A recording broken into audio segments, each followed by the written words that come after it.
Welcome to What in the Duck podcast. I'm your host, Oliver Peck. What in the Duck podcast is proud to be sponsored by Yellow Rose Canyon, your premier event space and campground nestled in the piney woods of East Texas. With cabins and RV sites available, Yellow Rose Canyon is perfect for your next event, no matter the size.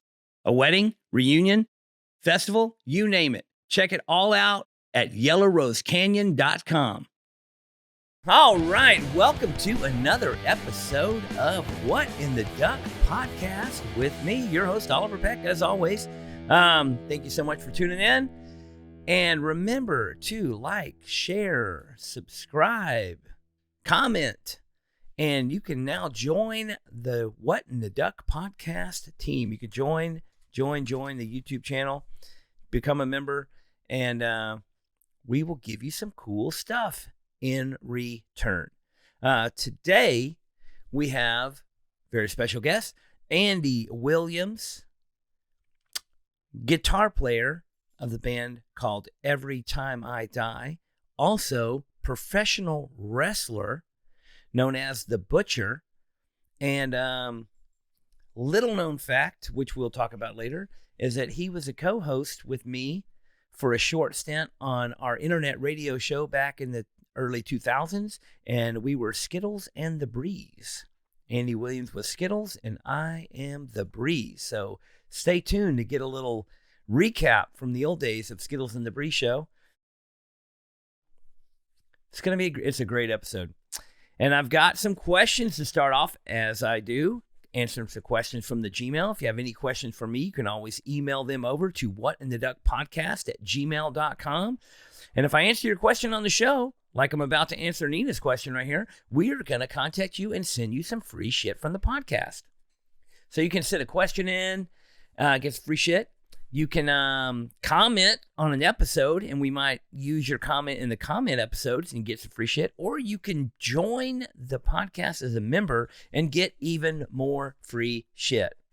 I see that y'all are grasping the common theme here. We want to give you some free shit. So help us out. Help us do that.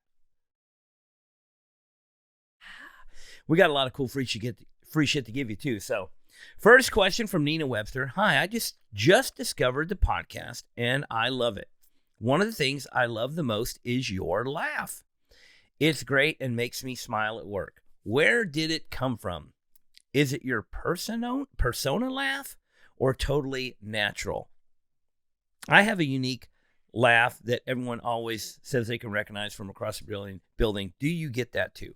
I will say yes, this is my genuine laugh, whatever kind of stupid laugh I come up with at any time. I am known as a boisterous laugher, I guess. And I have a story about this. I've been a loud, obnoxious person most of my life. And I am, in my old age, I am taming down considerably. So the people that know me now that think I'm annoying or obnoxious or loud, I always assure them that they are lucky they did not know me years earlier, because it was better or worse or more intense, however you want to put it. For those of you who enjoy it, it was better back then. For those of you that annoy you, it was way worse back then. But I'm also known for like laughing obnoxiously at comedy movies. And I mean, that's what a comedy movie is about. You go, if it's a good movie, and I will say this, back in the 80s and the 90s, movies were funnier. You went to the movie and the theater was laughing out loud. How long's it been since you sat in a movie theater where the entire crowd was laughing out loud? It's been a while. But it used to happen quite a bit. I went to a movie a long time ago. It was called Meet the Parents, the first Meet the Parents movie. I'm sure most of you have heard of it or seen it, or there's like many, they've made sequels and more of it. But that movie was fucking hilarious. When the first time we saw that, so I went to that movie with some friends, and the girl I was dating at the time, who will remain nameless, she was not a fan of how obnoxious I was. So it was embarrassing to her.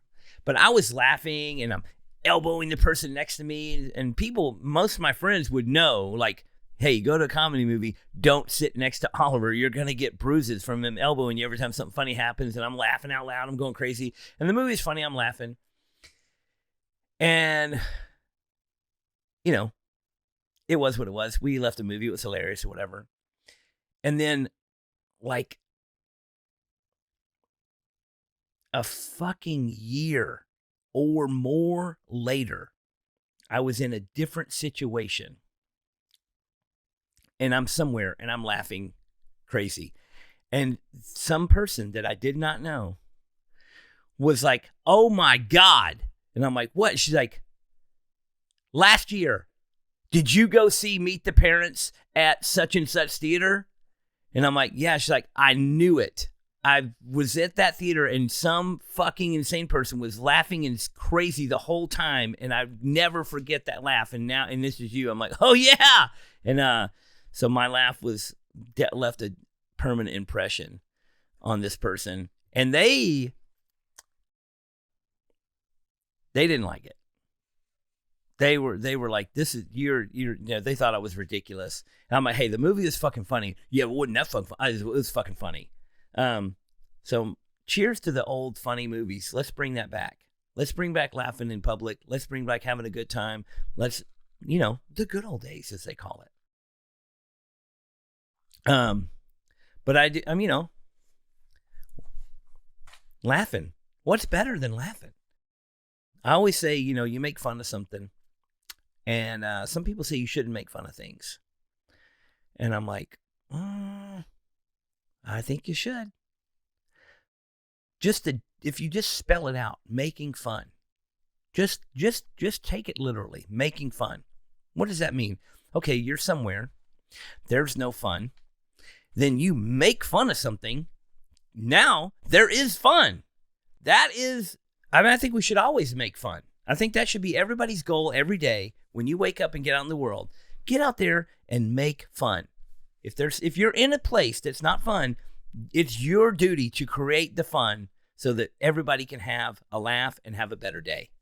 Sometimes you're making fun of somebody and it's funny. Sometimes you're the one getting made fun of, and that's also fine. We should be okay with the sacrificial act of being the fun that people are making so that other people can have fun. Some people, that's their contribution to other people's happiness, is being the one that gets made fun of. So it's a noble cause to take on. Like, if you're the one that gets made fun of and everybody's laughing, you are doing a great service to humanity. People are laughing and the world is a better place. So I appreciate all you people out there that get made fun of. I get made fun of a lot. I also make fun of other things a lot. So you just, circle of life. Keep it going. If you are the one that gets made fun of and never turns around and makes fun of other things, you're not doing it right. You need to be able to, like, take that energy in and put it back out. All right, next question. Jordan Kiefer. Being a motorcycle enthusiast. This is a weird question. What is your favorite leather clothing or accessories? Like, this guy's interested in, like, what my favorite accessories are. Besides saddlebags. So we're not going to talk about saddlebags. Specifically excluded saddlebags in this question. Are you a tall wallet kind of guy or standard horizontal? And also, this message wanted to let me know that it was sent from iPhone. That's what it says at the bottom of the message. Sent from iPhone. So Jordan Kiefer sent from his iPhone. Not an Android user. Being a motorcycle enthusiast. What is your favorite leather clothing? Well, I will say this. Favorite leather clothing. I am a shot leather jacket man. I love shot leather jackets. I could talk a long time about shot leather jackets, and we are going to at some other point other than today. But my father handed me down his shot leather jacket when I was in high school, and I have had many shot leather jackets since. And I've had some really great opportunities to go to the shot factory and meet Jason Schott and a lot of cool shit. So if you don't know about shot leather jackets, they are the original motorcycle leather jacket. His grandfather basically invented the leather jacket, made leather jackets for the police and military, and they were the first company in the entire world to ever put a zipper on clothing. It's pretty incredible. Before shot, there was no zippers on clothing. People take things for granted, but there's, anyway, so that's my favorite leather jackets. I have a few. I have one that I wear the most right now. I don't know if it's my favorite. My favorite is probably the one.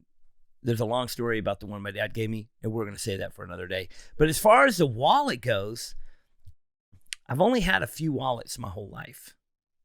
I'm on like wallet number 4, I think, since ever. So I like to make things last. So I like to get a quality, long-lasting item. I had a wallet that lasted close to 20 years. It was just a standard leather Harley chain wallet. And I had that wallet until it literally was in multiple pieces and held and when I pulled it out of my pocket, it was like a joke. People like laughed at me for having this thing. But my new wallet, I say new, I've had it for a few years now, but it's still on the cusp. It's pretty much brand new. It's only like 3 or 4 years old. But I got a great wallet from Chop Merchandise. Handmade leather wallet. It's on a chain. It's beautiful. It's not too big. I've been trying to be mindful of not letting it get too thick. My other wallet was definitely the Constanza wallet, if you know what that is. But this wallet says, it's embossed on the leather. It says, Shovelheads Forever. So thanks to Chop Merchandise for this badass quality wallet that I have.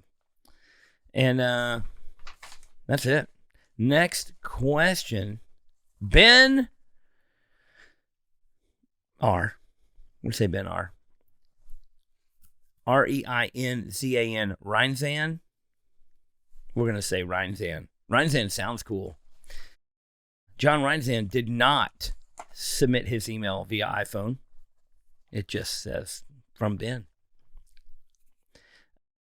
Just found the podcast and I'm catching up on all the episodes. I love learning about how tattooing has changed over the years and listening to y'all talk about it. My question is, what shops are now closed that you wish were still open? Do you have any good memories from visiting or tattooing at these shops? Or is it a shop you never got to visit but wish you could have before it closed? Tattoo history is something that I'm very fond of, and I try to pay attention to tattoo history. I try to learn about tattoo history. I try to know enough to keep some memories alive for the next generation.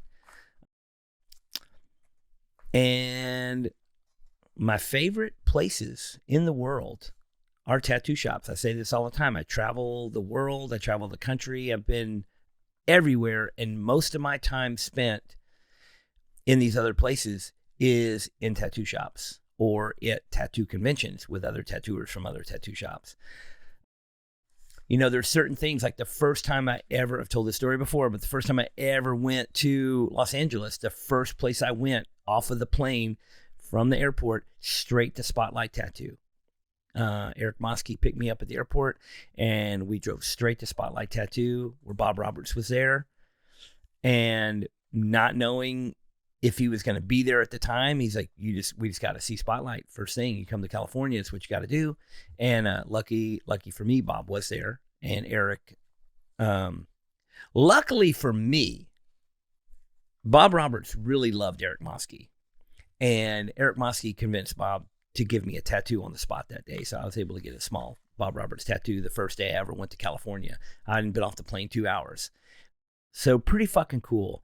Spotlight is still open.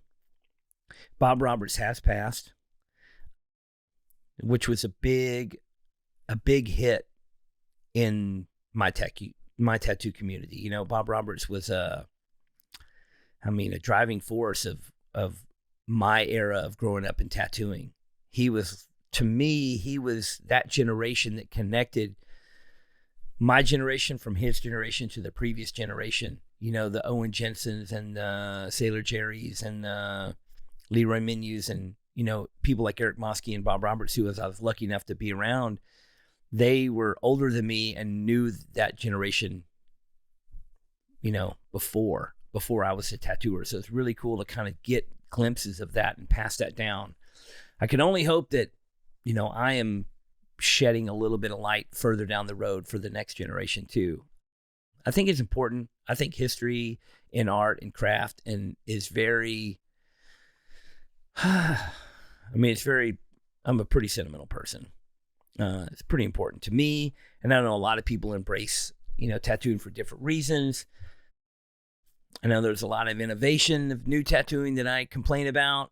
You know, I am now the old crotchety man, but you know, you kind of go all over the country and you go to these shops. There's like famous old shops. I went to Hawaii and went to the location where Sailor Jerry's shop was, you know, and it's like you just dream about being able to go there and see it when it was happening. See it when Sailor Jerry was there. Like you see these old photos and you just think about how cool that would have been to have been able to be one of those guys that got to go get a tattoo there. And I had a friend here locally that was a World War II veteran, and his name was Horace Bratcher. And he actually got a tattoo when he came home. Great story. He went and got a tattoo from Sailor Jerry, not knowing who Sailor Jerry was at the time. He just got a tattoo when he got home from the war, and he got a little anchor, little tattoo on his forearm, little Navy tattoo.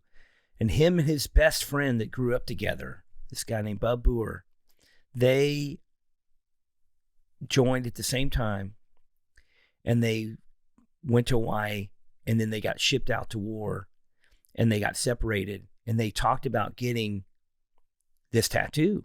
They were both wanted to get this tattoo, and they shipped off to war, and they, you know, one went one way, one went the other way. And I might not get 100% of these details correct, but the gist of the story is at the end of the war, they both survived. They both came home, and when they came home, went to Hawaii first, and then shipped home from Hawaii. And Horace is the one that told me the story mostly. So he got the tattoo, and then he was reunited with Bub. And he's like, oh, and they were so happy to see each other. And it was this big moment that they made it together. And Horace like, I got a tattoo. And he pulled up his sleeve and showed him the little anchor tattoo. And Bub said, pulled up his sleeve, had the same tat in the same spot.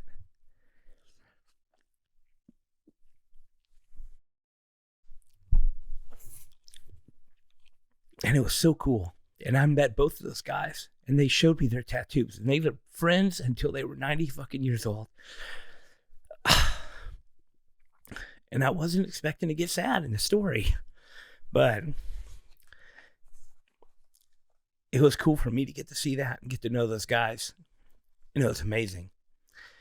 And that's just a little bit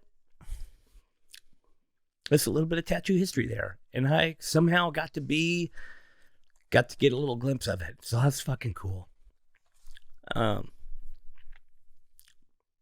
Wow.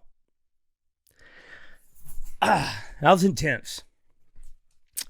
But thank you guys for listening, Karen, if you give a shit. We're going to get on with it. We got a good episode. And send me some more questions, and I'll answer them if I can. Thank you, guys.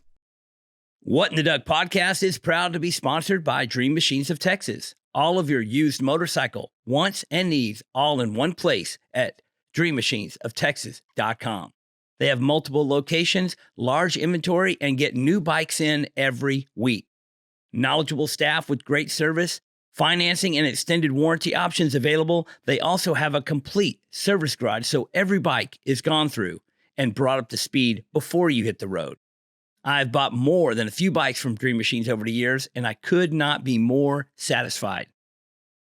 I have also had friends from all over the country buy bikes because they couldn't find a better deal anywhere.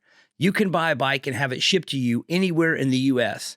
Why buy a brand new bike with that brand new high price when you can get a like new bike with that dream deal you've been looking for?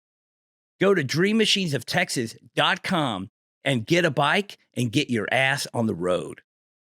What's up, guys? Welcome to another episode of What in the Duck podcast. I am your host, Oliver Peck, and today I'm here with longtime good friend Andy Williams, a.k.a. The Butcher, a.k.a. Skittles of the infamous Skittles and the Breeze. We'll talk about that a little bit later. But we're here in a La Quinta Inn. Yes, we are. In Mesa, Arizona. And we've been here messing with the computer for 30 minutes, had some slight technical difficulties because my audiovisual person was on FaceTime instead of in person. But thank you, Court, for helping us out. And it's always kind of a little bit hectic when I have to set all this up myself. I can see that. But here we are. Look at this great little table we got. Oh, we got our camera fucking fucked up over here.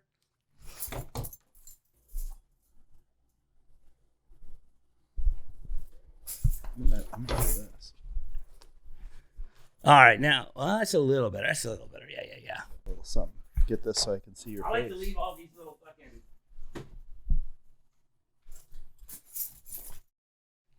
I like to leave all these little like fuck up things and chitter chatter and messing with shit in. We don't want to edit this out. This is the good stuff. That's all right, man. Yes. Every once in a while you get a little gold in there, you know. Well, God damn, Andy Williams, it's been a long time, bud. It has been a long time. You're living in Arizona now. Yeah. You're from the Upper East Coast. Yeah. I mean, we're gonna have to do a recheck on like your current stats because I haven't talked to you that much in so long. So I don't know. I don't know a lot. Yeah. Of the current. I mean, I know you're living here. Yeah. And I was driving in, and we talked a couple months ago about possibly getting you on the podcast, and it worked out. Yeah, it did. So it's so crazy too, because usually I fly home today, and they called me off this week, so I could actually make this happen. Bingo! It was awesome. So, I mean, Andy Williams, you're in a band called Every Time I Die. You were the shredding guitar player. Yeah. That had the rock and roll soul of a crazy screamo band. Yeah. I mean, do you even consider did y'all fall in the screamo category? I have no idea. like music is so blown out of proportion right now. What genre of music did y'all fall in? I always just said punk. I was just like, whatever, man. We're hardcore. You had a lot of crossover hardcore fans. Yeah. Definitely with the Warped Tour years, you had the emo screamo fans. Yeah. I mean, I always just wanted to be Black Flag. I was just trying to do Black Flag as best as I could. It was like half Black Flag, half AC/DC. Yeah. On your side of the fence. Yeah. The rest of the band was in a different band than you were. I don't know if you, yeah. I mean, kind of seemed like it. Most people would say that. Yeah. But they needed that rock and roll element because it's that merger of styles that kind of made you so unique. For sure, 100%. And it's cool, like since the band like broke up, like that's expanded like more, which is like kind of cool. Like my new trip is like, what's expanded more? The music, just in genres and like stuff. For me, like just where like music is for me. Like I look at music now like skateboarding, where it's just like when I pick up my guitar, I just start doing things, and I'll have like try something out. Yeah, and it's just I don't know. It's been the most fun I've ever had playing music, and I'm literally I got a new band, and like the new band's been a year. Based where? Everywhere. There's 4 dudes from 4 different places. So that's like, another thing that's changed in the music industry. It's nuts, dude. Is it used to be 4 dudes from Baltimore, or 4 dudes from Memphis, or 4 dudes from whatever. Now it's like, dude, we're everywhere. Yeah, it's wild. Like, you know, like I'm here. Pittsburgh, Richmond, and Louisville. So did you build a band from people that you knew and met playing in music and touring and decided, hey, I like the way you do that. Yeah. You like the way I do this. Yeah. And it's like, I guess that's like the nice thing too, is like, like the guy that I mainly write everything with, he, at the same exact time, his band kind of imploded. He was in a band called Eternal Sleep in Pittsburgh that we had like toured with. Every time I took him on tour. Well, I don't know how much implosion conversation we had, but you had a major implosion. Yeah, we did. Yeah. And it tried to, it seemed from the outside looking in that it tried to be a controlled, like non-explosion, but it still kind of exploded out. Yeah. I think that's the thing too, is like now, like back in the 70s and 80s and stuff like that, people really weren't worried about PR. Yeah. And now like PR is like the most important thing. And then like the music is like fourth or fifth, like down the line. And like, yeah, it was weird, man. I wish a lot of the truth came out about that, but that's really not my story to tell. Like Jordan has a story that he needs to tell hopefully someday. Yeah. Keith has a story and that that's the thing. Has been told a lot. Yeah. And it's, hey, the thing that I try to always stay positive about is like, man, if you're a fan of Every Time I Die, like you now get 3 different bands. Yeah. From 3 different dudes who have 3 different outlooks on. Well, so the brothers, the fallout was hard with the brothers? Yeah. Yeah. And it was hard for me because like, I don't want to see either of those dudes. Yeah. You know what I mean? Like it sucked. And it was like, I was caught in the middle of like a family drama and like, that's not really my place. Hey, rock and roll, dude. Yeah. That's So the new band, what's the new band? It's called Atomic Rule. It's just everything. And who's in it?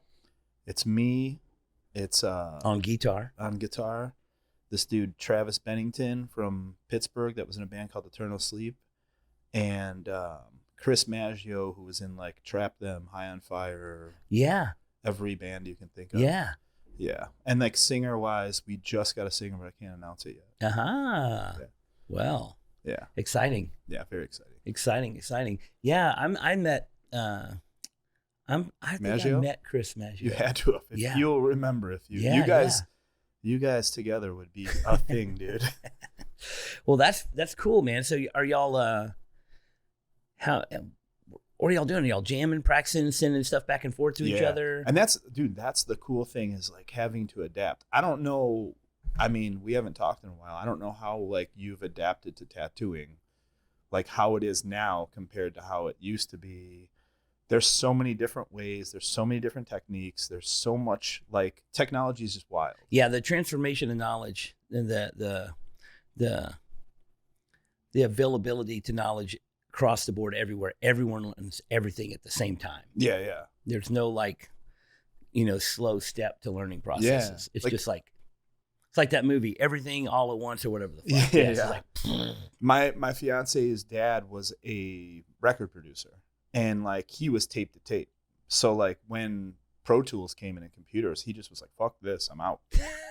And just bailed and stopped doing it. And like I get it though. And right now, like figuring out how to do a band when you're in one place and everybody else is in other places, like, dude, I had to learn that like that.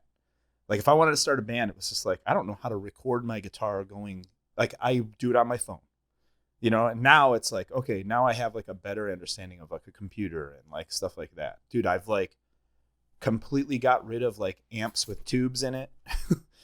And I'm just like rocking like straight up modern technology, which is like wild for me. To me, that's a little bit sad. It is sad. Because the old technology is so cool and the tube amps are 100%. So cool. And it's like there was a time that I remember with my friends in bands that they were like, the new shit doesn't sound right. I'm sticking with my old tube amp. Yeah. But now the new shit can mimic it's tube insane, amp. dude. And it like the thing is like my whole thing was like just easy for me is like I can take a pedal board and just go somewhere and have the exact same sound anywhere I go. Yeah. Instead of like having to rent like an old amp when like when WITD used to go to like the UK, you'd rent gear off of like this guy, and every single time you'd hand them back and be like, hey, this is a little janky. Then you'd get the amp back like a couple months later and nothing was changed. Like it's still just as like janky, and the problems you're gonna have. And now it's just like, I don't know, man, you just don't have those problems if you don't deal with it. And the thing that sucks, I love tube amps. I love that. And it feels like the analog technology is I mean, you associate these things with having soul and having like being meticulously handmade and all this stuff. And like now it's just, I don't know, man. It's just so crazy to have like everything at your hands and you only have to spend money one time. Yeah. And then you have this like weird computer thing that just has all these things on it. And you're just like, dude, I feel like an actual old man. When I'm like touching it, I'm like, ugh. Well, you just saw me trying to figure out a computer. I'm like yelling on FaceTime with Court because I can't read the letters on how small the screen is. Yeah. And I'm like, I can't see what it says. Yeah. But yeah, that's the thing. Like nowadays, man, there's like different machines and you know what I mean? So like, that's the thing crazy. is this technology is spilt over into everything. Yeah. And it's infiltrated tattooing. Yeah. And I am on the resistance. I knew you would be. I tell you what, I wanted to ask. It was like one of the first things I was going to ask is like adaptation is like one of those things that like I don't fully adapt to like everything that is like modern or whatever like that. It just right now like serves me for what I need it for, which like I can travel across the country and just have my shit. Yeah. Where like with you, it's all like obviously I use the same guitars because my hands touch that. Yes. Yeah. And like, I get it. Like, but I was like, man, I want to see if just one little thing, if you adapted to one little like thing. everybody is drawing on the iPad now. Yeah. Not me. Yeah. Of course not. I draw on paper. Yeah. And I'll go guest spot at some shop somewhere and young kids at shops like, oh man, you're drawing on paper? like it's this crazy old thing. Like a rotary phone. Yeah, exactly. But like, is that like, are you doing it to? I just do it because that's how I do it. Yeah. But I mean, that's where your comfort zone is. Yeah. The old dog, new trick thing. Yeah. Yeah. I do talk a lot of shit from the young kids that are doing the newfangled shit. I call the machines dildos and drawing on your didgeridoo and all this bullshit. Yeah. But I'm just the old dog. Of course. And I have a death grip on the past. Yeah. And I'm going down with the ship. And I appreciate that. I do enjoy like prodding everybody and talking shit and being the crotchety older guy. Yeah. I really turned from the obnoxious, squawky young kid to the old crotchety man real fast. Like, get off my lawn. Like real fast. Like in like 2 years. Like I've stayed really young and immature for like ever. Yeah. Till like 48. Yeah. 49. And then like 50, I'm just like, I'm an old man now. Yeah. And I just turn the switch. Yeah. But I've also gained, when I was the young, obnoxious, crazy guy, I was also the guy that was like mad and yelling at people all the time. Now I have this like kind of more of a patience. Cool. And I don't get mad at people at the shop that much. I just chill. And everybody's like, when I do get a little bit mad, people like, and I'm like, oh man, you have no idea what it used to be like, Is there anything like, I know you used to have like some hand issues. Did you like, have you adapted anything like physically? Still have pain. Have you in tried, hands. like, what about stem cells? I got stem cells. Did you? I did. And it helped a lot. Okay, cool. I need more. Yeah. I need them in my shoulders now. Yeah. I got them in my elbows and in my wrist. And my shoulders are killing me. Okay. And my shoulder is like, I get a lot of numbness still. Yeah. And a lot of aching. And it's like, depending on how I lay. Like if I lay on my shoulder, my arm goes numb. So it's like, and my elbow's still a little bit, pinches my nerve a little bit. So I got to figure some of that out. Let me sidebar here. Yeah. There was one time where I had a neck issue that was making my hand go numb. And you sent me to like some old woman. Is that woman still around? She's alive and she's a beautiful soul, but she is retired. Okay. And I went to her, she kept me going for decades. Dude, she put her knuckle in my taint. Yes. And my taint popped. Yeah. And it was one of the weirdest things. And then your whole body felt great. Yeah, yeah. Dude, it was crazy. And I remember her asking me, she's like, I want you to go in there. I want you to put your stuff in my hand. In grab your boys. Hand, grab your boys. And pull them to the side. And then she just popped it. And I was like, so there it is. Janice Malmgren, she was incredible. She is incredible. She's a wonderful person. One of my favorite people. She's like family to me. And she's, God, I love her so much. And she was my physical massage therapist for 20 plus years. Yeah. Did you find a new person? No. I have found nobody that can do what Janice did. So have you messed with like dry needling or anything like that? I've done that before.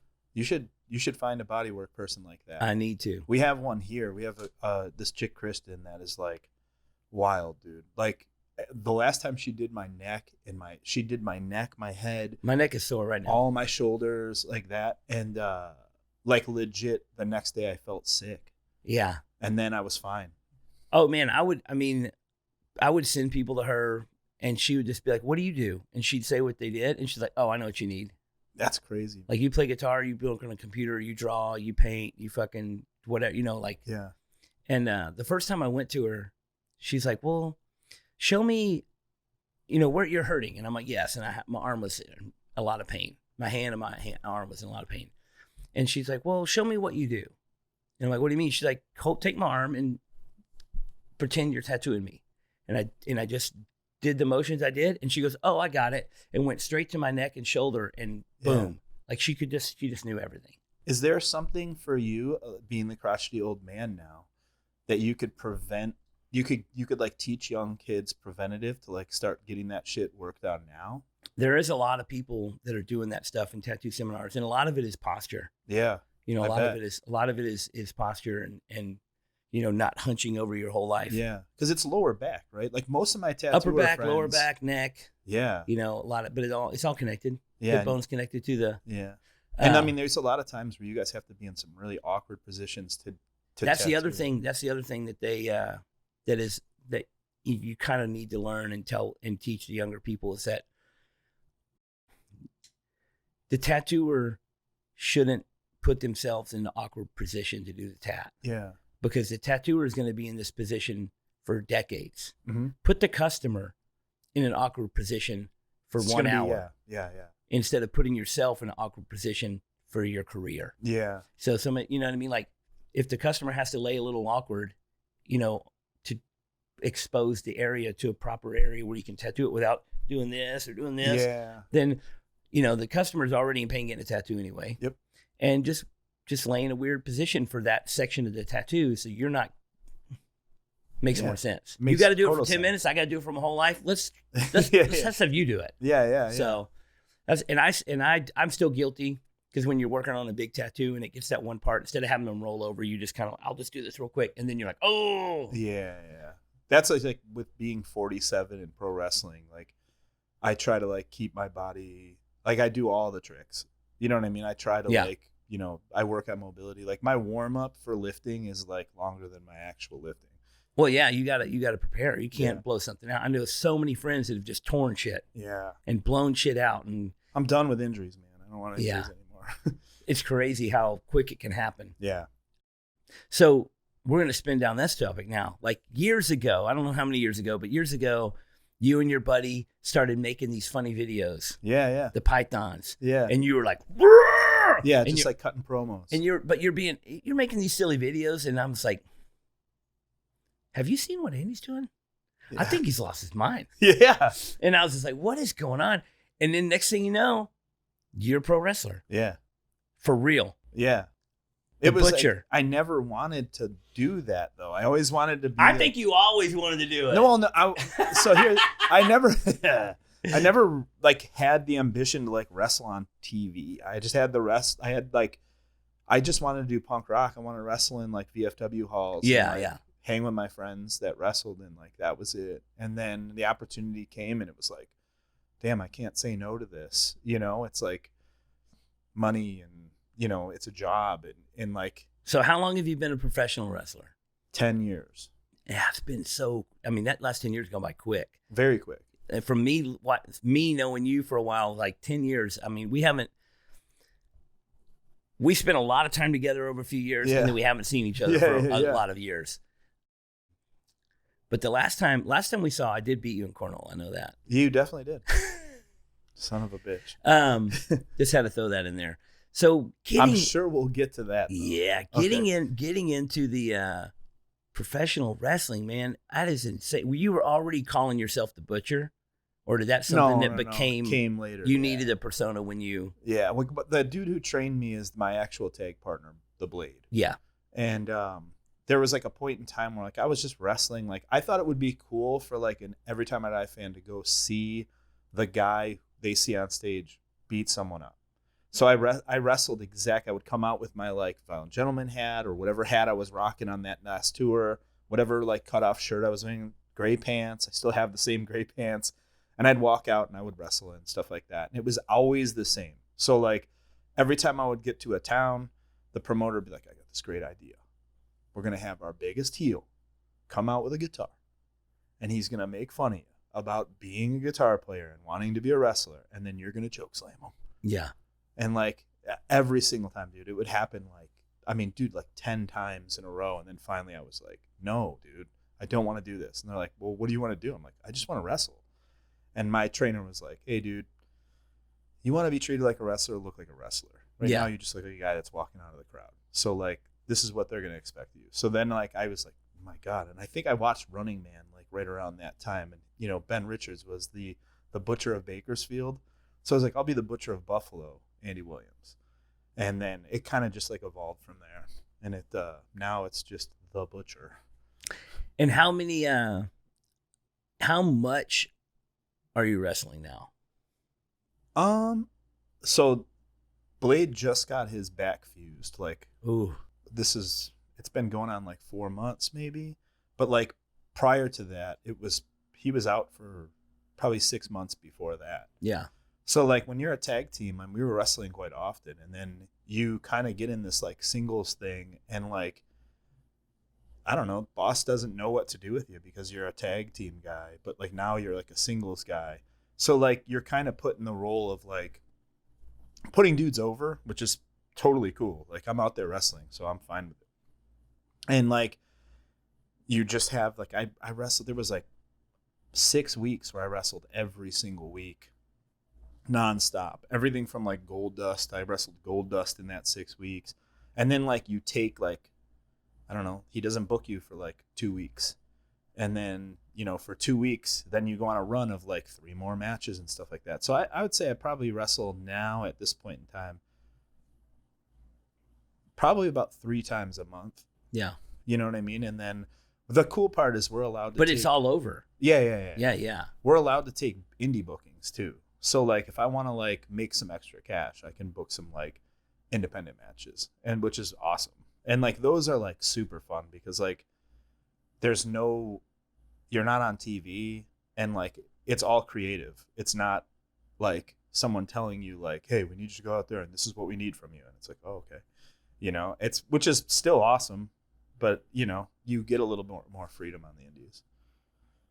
Well, so my buddy that works with me, Joe Hosh, worked for Elm Street for a long time, and now we own a shop called Heart and Hand Together. His son Sam, huge Butcher fan. Oh, that's cool. So what up, Sam? Hi, Sam. And when he found out that I knew you, he didn't care about TV, tattoo, Ink Master. He didn't care about nothing. He's like, yeah.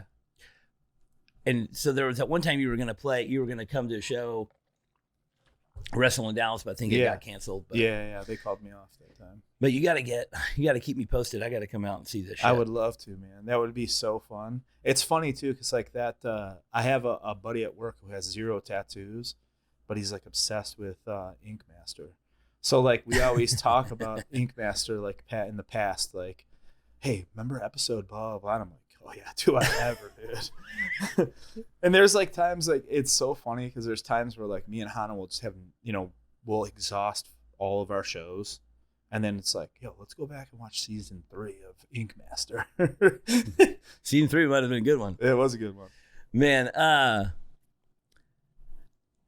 So insane. So you get into this professional wrestling. Now you're getting back into being in a band again. You think this band is going to tour? Yeah, like so like again, like I'm trying to adapt to like what is I essentially I want the more bang for the less work. Like, you know what I mean? Like work smarter, not harder is like my whole goal with this thing. And like Travis owns his own business. Maggio owns his own business. New singer guy owns his own business. Like unknown new singer guy. Yeah, I'm wrestling on the side. You know what I mean? So like we kind of all have shit going on, like periphery. So like the thing is like, I think the days of like going out for 40 days are done. Yeah. I don't really want to sit in a van for that long. I don't, you know what I mean? Like, so I think what we're going to do is like, we're going to do like 2 weeks on the West Coast, take a month off. 2 weeks on the East Coast, take a month off. You know what I mean? Like, just do it like that. Do it smart and like try to make people come to us instead of us going to like every single person. Like, I don't know if I need to play Lemoyne, PA ever again. Yeah, a lot of those, when you're on a big tour like that, a lot of the shows are like just shows to get you to the next show, get you to the next show without, you know, just driving halfway across country between shows. You might know this place. I'm pretty sure you may have like driven through it or something like that. But there's this, on the last ETID tour, we did, you know, we were still doing 15 passenger van with a 30-foot trailer. And we did this drive. Do you know where Ouray, Utah is? Ouray? Ouray. It's right in the middle of the... Oh, wait, no, Ouray's California. Ouray is Colorado.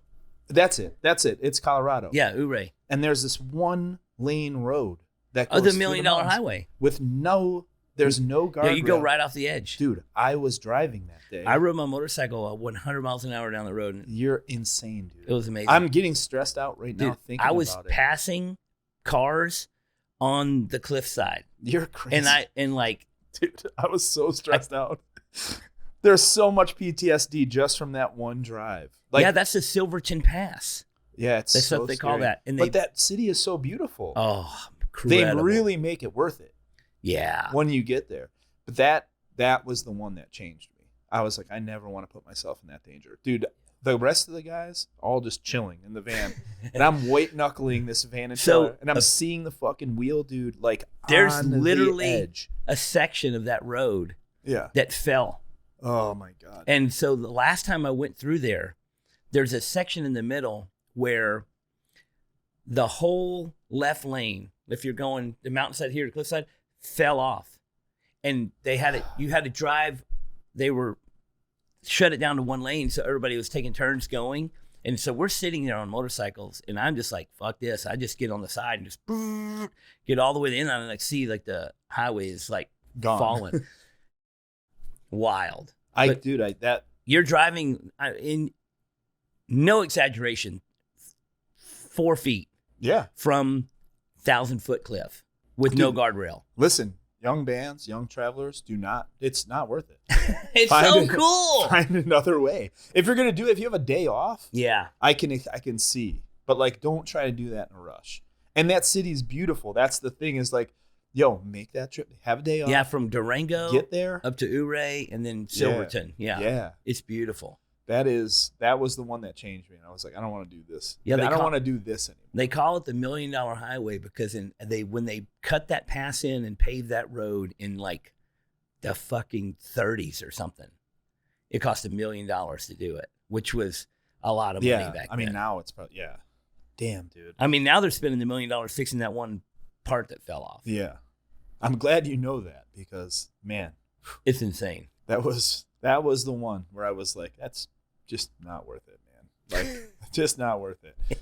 I was so stressed out that day. Oh, my God. But yeah, just, I don't know. Like, I think there's smarter ways to do music nowadays without putting yourself out there. And, like, there's just so much, like, wasted time and wasted things that we did that, like, you just thought was like, oh, this is what touring is.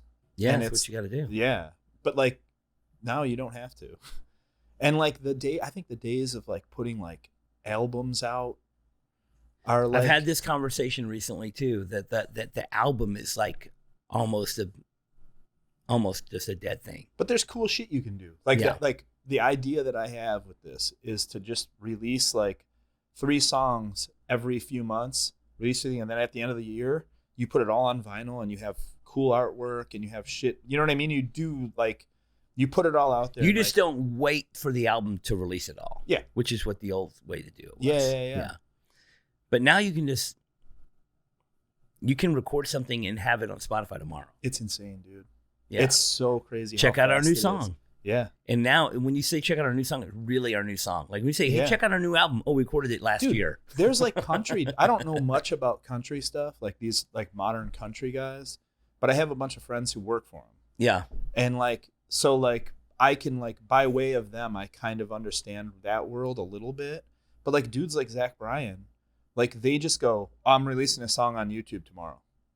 And it gets a million views. And he wrote it in his house the night before. Yeah. Finished it, put it on YouTube, and everyone can watch it. Like, that's insane to me. It's so cool. Like, that is so cool. I don't know. I think I mean, the way of the future. I know, dude. I'm trying to adapt. I don't know if I would use a dildo machine. I wouldn't. Yeah. Have you, though? No. Never. Never. You've never even tried? Never even tried. Damn. I'm not a trier. I don't try new things. I understand. People like, try this. Nope. You've wore red shoes since the 90s. Yeah, I don't know. I say nope. I mean, what if they got rid of strings on a guitar? Oh my god. Because they could. Yeah, that's weird. They could. That would be weird. They tried a few times. They could definitely, nowadays, they could definitely make a guitar that made any sound you wanted and would never go out of tune and not have strings. They literally have made. I mean, but it's it's gonna, the future, that's what it's gonna be. Yeah, it's pretty wild. How many guitars you got? You were on a heavy guitar collecting kick for a little while. Oh, I was. It was bad. You come visit Dallas, buy a guitar, leave it at my house, and then like a year later, it's like, is that guitar still at your house? Yeah. It was getting to that point with a lot of people. Yeah. So yeah, like I've dwindled it down a little bit. So now I just have like, I don't know, maybe 10 guitars, but 10 really nice guitars. Yeah.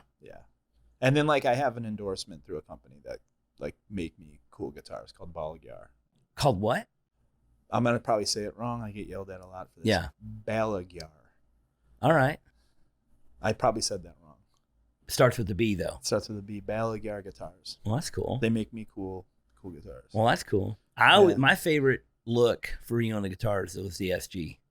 SGs were cool, man. I mean, you had that one SG. I can't remember. It was a black one. Yeah. Yeah, it was nice. It's a cool guitar. It is a cool guitar. I sold it to a dude in Brazil. Oh, really? Yeah, we went to Brazil, and the guy came up and was like, can I buy that off you? And then told me this sad story where he went to New York City on vacation and bought like a Les Paul. And when he came back to Brazil, they taxed him $200 more than what he paid for the guitar. So he bought it for $1,600, and then like they had to taxed pay him $1,800. Like, yeah, something like that. So he was like, if I buy this off of you, I don't have to deal with tax. And I was like, all right, this is what I paid for it. That's pretty cool. Yeah.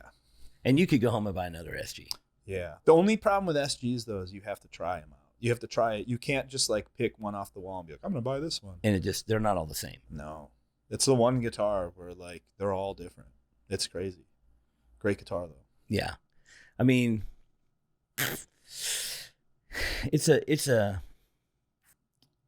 think it's a good, I mean, I've seen different people. I've seen punk rock players play it. I've seen, heavy metal people play it, and you can get, I mean, I just love the people that, I don't even know that much about guitar sounds, as far as technically, but the people that make the sounds I like, a lot of times they're been on an SG. You know what I mean? Same with like the Jaguar. Yeah, Jaguar's awesome. I don't know much about the technical side of it, but like Mudhoney made a Jaguar sound real fucking cool. Yeah. And nobody else made this guitar sound like that. So I'm just like, oh, the Jaguar is cool. Yeah, it's cool. You never played one of those? Of course. It did in the band, like as your main guitar? I tried with Every Time I Die. The problem is that it has too much string. So like tight picking, it's real hard to do on that one. It's real flubby. There's too much loose. But like if I was strumming, like this band that I'm doing now, I probably could use a Jaguar. I was more of a Jazz Master guy, which is like the bigger version of the Jaguar. It just makes my body, it doesn't look like I'm using a toy, which is always the problem. You do make guitars look small though. And the SG does look small. Very tiny. Yeah. Yeah. Man, I'm stoked you did the stem cell stuff. I'm still stoked about that. The biggest improvement that I feel the most from the stem cells are my knees. Yeah. And they told me that from the start. They said, well, your knees are like, they accept it the best, and it's, you use it, you walk on it the most it's going to be the quickest one that comes back. Are you still skating? I can skateboard now. Hell yeah. I can kickstart my motorcycle. Did you have to like stop for a bit? I mean, I was barely skateboarding for years. Okay. And every time I did, I would not be able to skateboard for weeks. Yeah. Like anytime I would run a little bit, my knee would swell up and I'd limp for a week. Yeah. You know, and I was just years and years ago, they tried to give me knee surgery, and many, many years ago. Yeah. And I was like, man, I don't want to get knee surgery. I'm still young and blah, blah, blah. And so I went to another doctor and said, hey, if I don't want to get knee surgery, what do I do? And he's like, well, you need to do, obviously take like the glucosamine, chondroitin stuff and do a bunch of no impact exercising. Yeah. And I'm like, well, what's the best no impact exercise? He's like, well, the best is swimming. And I'm like, I'm a swimmer now. Yeah. And I swam for a year. I love that. And my knees just got strong again. Yep. But then as I got old, they started just like, I had a bunch of I had a little bit of cartilage missing and a little bit of this and that. And dude, the stem cells. Yeah. Like it's crazy. Yeah. I want to get those. I had a bunch of skateboarder friends that had gotten them. Yeah. And then I have some people, that I don't necessarily consider friends, like close friends, but people that I just know. Yeah. Some pro skateboarders and some other people that had gotten them.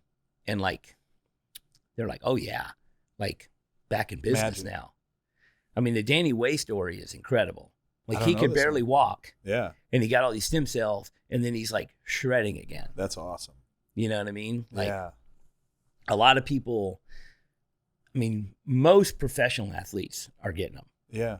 Because especially if you get like some sort of injury, a tear or some sort of you get the stem cells and when you heal, you're better than you were before. Yeah, it's pretty wild. And it's just like you get it. It's expensive, but it's not as expensive as I thought it was going to be. Yeah, yeah.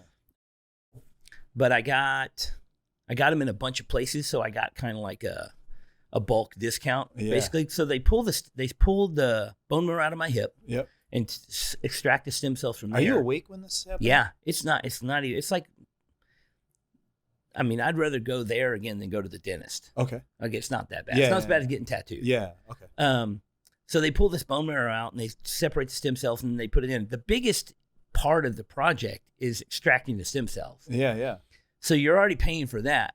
So to put it here and here and here and here and here is only a little bit more. Yeah, yeah. You know what I mean? So if you were going to get one knee, it's like $5,000. But if you're going to get two knees, it's not $10,000. Yeah, yeah. I know what you're saying. You know what I'm saying? Yeah, So I was just like, the doctor's like, well, the more you get, the cheaper it's going to be. Yeah. Yeah. And so I was like, well, then let's just fucking Juice do it. So I up. did it, and it's like a few month process, and it's like blah, blah, blah. And then as soon as it was all over, like the procedures were over, they're like, oh, it's going to be like 6 or 8 months. You'll start noticing stuff. And then once the improvement starts, there's like a 3-year window that the improvement keeps improving. Yeah. And after like 6 months, I was like, man, I feel like maybe I just paid a bunch of money for nothing. Yeah. And then every week and month goes by and you're just like, I don't know. Come on, man. I don't know. But you taken LSD before? I've never taken LSD. Mushrooms are as far as you taken mushrooms before. Yeah. So you eat mushrooms. Yeah. And then you're like, you and your buddies are sitting around waiting to trip. Yeah. And you're like, do you feel it yet? Yeah. Do you feel it yet? Yeah. I don't feel it yet. I don't think I feel it. I don't feel it yet. Do you feel it yet? And then all of a sudden you're like, wait a minute, I think I feel it. I don't know if I feel it or not. Yeah. You know what I mean? Yeah. That's how I felt with the stem cells. And like one day I would like do something. I'm like, man, is my knee better than it was before? Yeah. I don't know. I can't tell. Am I just having a good day? And it just, and then it just like that happened like every week. That's cool. For like months. And I was just like, wait a minute, is it getting better? Is it getting better? And then after like a while, I really like thought about like, oh man, a year ago, would I have been able to do this? Yeah. And then I like kickstart my motorcycle and like rode my motorcycle somewhere where I had to start it and kickstart it again and then rode it and had to, kickstart my motorcycle like 10 times in one day. And I was like, that was the time I was like, last year I would not have been able to do this. For sure. And so then I started skateboarding a little bit and it just got better. And then like that, about a year after, I went on this big motorcycle trip all across Montana. Cool. On a kickstart only motorcycle, 1,500 miles through the mountains, kickstart my motorcycle 15 times a day for 2 weeks straight. and nothing. I was That's like awesome. golden. I was like, this is incredible. Yeah. So the shit works. Yeah. For sure. Yeah. Let's talk about something more important. Let's talk about cornhole. Have you been playing? I've been playing fucking cornhole. Yeah. Quite a bit. I haven't. I feel so bad, but I feel like with the amount of work I've done with you, yeah, I can give anyone a good game. Yeah. And still, even without playing for last time I played was probably like 6 months ago. So I got a set of boards in my garage and I got a couple people that are serious about cornhole that want to play. Yeah. My buddy Greg Christian from Ohio, we at least once a month we see each other somehow and we play cornhole and we're like serious. That's awesome. And but it's hard to get other people to play with me because it's just like skunk fest. Dude, the boards that are in my garage right now, like it's getting to the point where you have to use a tiny pen to sign them because there's I mean, at what point, I know we're talking about this, at what point do we just not stop? At what point do we stop signing the boards? Yeah. You know what I mean? Never. I mean, I signed the boards a couple weeks ago. We were playing, and it was like I signed the boards 3 times in a row. Yeah. Like I threw them down there, signed it, threw them down here, signed it, threw them down there, signed it. Yeah. And then like through here, through 3 in the hole, through here, through 3 in the hole, through here, through 4 in the hole, sign them again. Yeah. So it's just like, come on, man. It's insane. Yeah. But we're also, when I'm playing with Greg, it's like I throw 4 in a row, but I get like 2 points because he put 3 in the hole and 1 on the board. Yeah. You know, so it's not like you're just dominating. Of course. So, yeah, Greg was just in town. We played cornhole for a bunch over the course of the weekend. Yo, I completely changed the way I throw too. Because I used to do like a thing where I used to I remember. Like bowling. I thought of it more like bowling. Yeah. And then I started going off of the right foot and throwing like this. Yep, that's how I do it. And just automatic. Do you throw a slight pizza toss? Yeah, a little bit. Just a slow spin and a slow. That's it. The spin keeps the bag flat. Yeah. So when the bag lands, it lands. Yeah. If you don't put the spin, it can tumble, and when it tumbles, it's going to land on the corner and then bounce off. So let me ask you this. Yeah. With your stature of celebrity, have you ended up meeting like a pro yet? No. Have you played with any pros? So I don't know, not a technical pro, but we had a 4th of July party every year. Yeah. And we have a cornhole tournament at the party. And I think, what was it? The year before, not 2020, not 2024, but 2023, somebody brought their friend who's like, oh, I'm bringing my friend. He's a cornhole player. He heard there's a cornhole tournament. Yeah. And he shows up with like a roller box full of cornhole stuff. Yeah. He had like dozens of bags, you know, and it was like, obviously he won the tournament. Yeah. Like showing up to a party like that is like, come on, man. I mean, he was super cool. Yeah. And he gave me like some sets of bags. I was like, dude, these bags are amazing. Have them. That's awesome. And the bags I use now, he gave them to me. They're incredible. Is it the one side that has like, so I have one side's a little bit grippy, one side's super slick. I have those. But the bag itself is like real slinky. Mm-hmm. So if it just get anywhere near the hole, it just slinkies right in. Yeah. So it's almost, it's crazy. But he was like, depending on what he needed to do, he'd grab the bag for that. It's like grabbing a golf club for a shot. He'd like grab this certain bag that would, like hook or something. Yeah. That's wild, dude. So it was pretty wild. Yeah. I don't know if he's I don't think he was professional, but he was good. He's got a lot of stuff, man. But I watched a bunch of professional cornhole. Same. And I seen every single person playing had pretty much the same form. And so I just changed to that. Yeah. Same. I was like, and all these other people like, why throw like this? I'm like, listen. Yeah. You should just do this. Yeah. Just try this.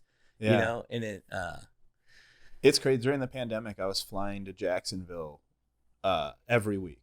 So like sometimes every week. For wrestling for wrestling. Okay. And it would get to the point where like I got like the YouTube like premium or whatever because I could download something and watch it on the plane. So I would do this crazy shit where I would be like 2012 cornhole championships. And I would watch like 2.5 hours of like a tournament. It's just like in a hole. Yeah, dude. And I was getting like obsessed with That and like weirdly bowling. Like I would watch like the 1982 PBA like World Finals, and like I was getting obsessed with like anything you could do. Vintage sports. Yeah, it was awesome. But yeah, since I had boards in Buffalo, I think they're still at my sister's house because we had like a big party at her house, and I brought my boards over and we like played all day. So I think they're still there, but I don't have boards. I have bags in Arizona, but I don't have boards. I got to get boards. And I had a new dog since then. So like I don't know how she would react to the bags getting tossed. Oh, the other one doesn't care. My dogs just sit there and love it. Yeah. They just... Yeah. I think Terry would think she was playing. Oh, she wants to go get. I've seen that happen. We throw the bag, the dog goes gets it. Yeah, I have a feeling that she would probably jump on the board too. She might use that. She's a spaz. Man, you got to come back to Dallas. I got to come back to Dallas. I'm afraid that you might keep me there though. You did stay. A long Rita. time. Yeah. Call Rita. Rita's still around. Yeah, dude, that was the one thing that like I have to admit, like meeting you was like almost kind of like that movie Yes Man. Say yes. Yeah. Say yes. Where it was like, dude, on like a week's notice, you're like, yo, we're going to London. You're coming with us. Call Rita. And I'm just like, I don't know if I want to. I'm gonna have to buy a ticket to London. It's like $1,100 ticket. It's like, yes, all right, we're going to London, and then like go to London and like, I don't know, like I never would have been in a scenario like that. You know what I mean? Like I would have just stayed at home on that. But there was just a bunch of stuff that you like got me to open up on a little bit. Let's do it. You got to make it happen. Yes. Got to make it happen. So on Warped Tour, every time my dad was on Warped Tour for a couple different years, I was on Warped Tour for a bunch of years. We had a lot of fun together, and we put on the cornhole tournament. And we had... I think about that literally weekly. We had so much fun. Let's preface this. Yeah. You and I were the two best players. But we never did good in the tournament. Dude, never. It's because you're putting on the event. Yeah, and there's too much stuff to pay attention to. So are we going to tell this entire story? At my 4th of July party every year, yeah, I play shitty. Yeah. Because I'm putting on the party. There's too much stuff going on. You can't put on the event. Are we going to tell this? Yeah. Are we going to tell that whole story? I would love to. Because it's awesome. So there's a part of that story that I don't know if you, like. I don't know which part you're talking about. So basically, go.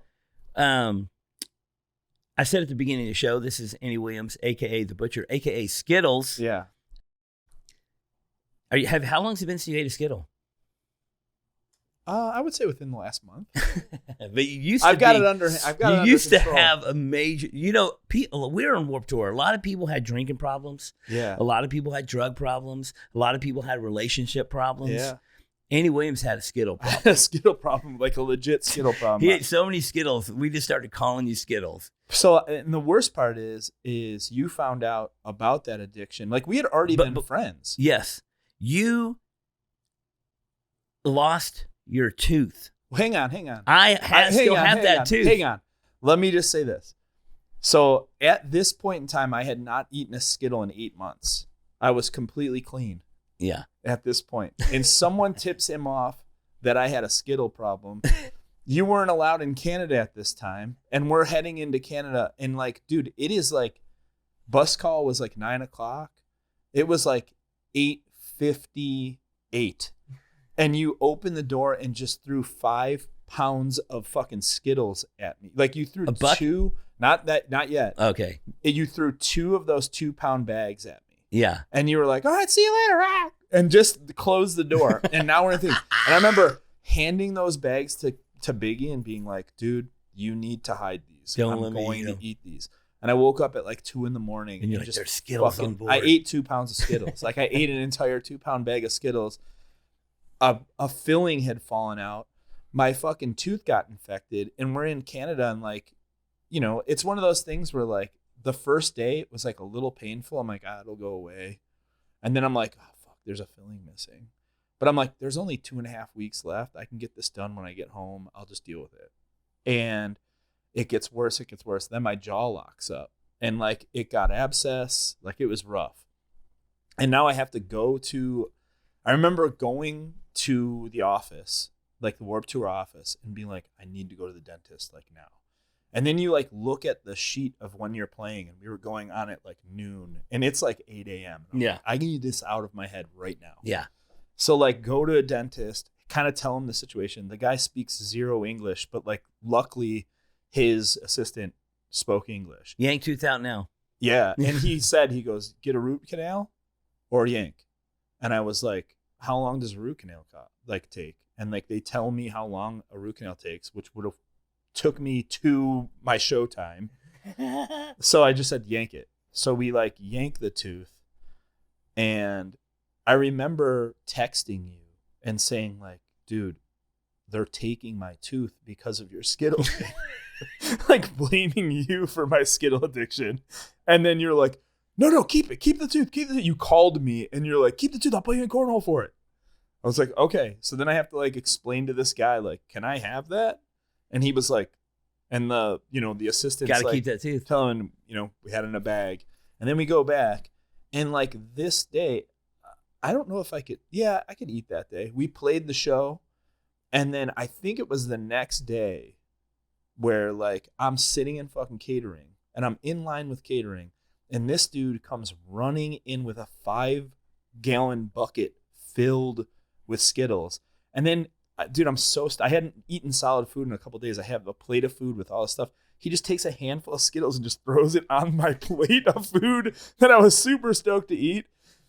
And then from that point on, we just had this 5-gallon bucket. So many Skittles, dude. Sitting in the front seat of the bus. Handfuls. And the rule was, if you came on our bus, you had to leave with a handful of Skittles to try to get that.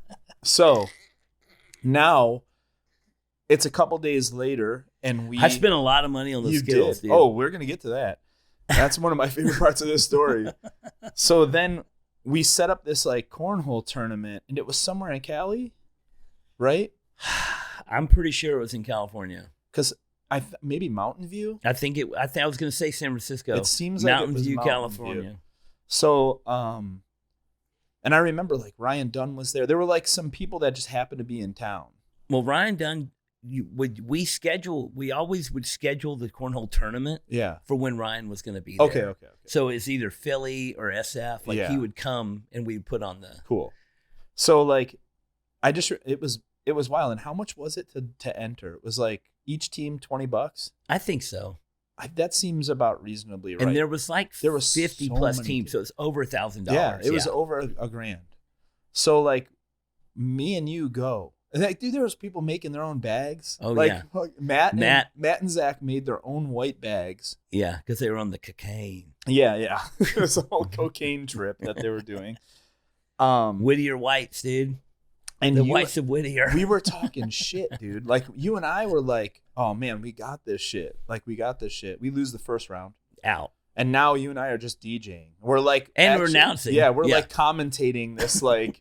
Oh, there we got a hole. Whoa, on board 3. And the whole night's going blah blah. Matt and Zach end up winning it. Yeah. And then Zach pulls the coach thing and like takes this 5-gallon bucket and dumps it over Matt's head, and you freak the fuck out because you spent so much money on this 5-gallon bag of Skittles. And you go and you just you had all the money to give him the money, and you took your money out of it. And Zach, being drunk out of his mind, he's pissed off because you took his money. I was like, you dumped out my Skittles. Yeah, that cost it was like half full at that time because it'd been a while. But it was like hundreds of dollars of Skittles. I don't know how much I took out. But it's I'm taking $80 or $100 out of these. So he pulls his dick out and pees all over the Skittles. And dude, in my head, like this is where like it was like this crazy. The lore happened. Everybody's around. Everybody's cheering because they won. Yeah. He dumps the Skittles. I'm fucking mad. I'm yelling all this, and there was like he's just pissing all over the Skittles, and the crowd is going wild. Dude, it was like out of a movie. In your head, though. Yeah. In my head, like he pisses, and then 2 seconds later, everyone's gone, and you and I are just left in the field with like to clean up parking lot, right? And there was some cool shit that had kind of happened. I'm going to like preface this because you did some like really cool shit. Because like the game of cornhole was the importance. And I remember Gabe from that one band, Midtown or whatever the big band he was in that was on Warped Tour. Mm-hmm. I can't remember the name of it. Oh, whatever. Cobra Starship. Yeah. Maybe. That dude comes out and he like does some bullshit and you were just like, get out of here. No one cares about you. Leave now. Get out of here. And like the dude tried to do like a Michael Jackson dance in the middle of the boards. Oh. And you were just like, what? And the dude like put his head down all sad and like walked away. He was like super bummed out. It was awesome. And then Zach, later on, Zach pisses on the Skittles and then like just you and I. I remember there was no one helping us. It was just you and Cleaning up. And like, where did everybody go? There was like 1,000 people and then just no one. What in the Duck podcast is proud to be sponsored by Legacy Ink, the finest in tattoo pigments. I've been using this ink exclusively for over 20 years myself. It has been recently rebranded and marketed, but it has been the same recipe for decades. Real, hand-mixed tattoo pigments that heal great and last. People always comment on the yellow that I use and the yellow tattooed on me, my favorite, the Mayan yellow. I have seen countless 20-plus-year-old tattoos with the colors still vivid. Don't duck around with all these newfangled companies with their watered-down baloney. Get the tried, true, and tested good shit. You can find them on Instagram at Legacy Pigments or email Ashley today to place an order at legacyartsupplies@gmail.com. Tell them Oliver sent you and receive a special discount. Don't just do tattoos. Be part of a legacy. And dude, Jesse from Motion City. Well, okay. After that, we went. Sorry, Jesse. We went back to the bus. Dude. Went back to the bus because we're loading, and then we were walking back.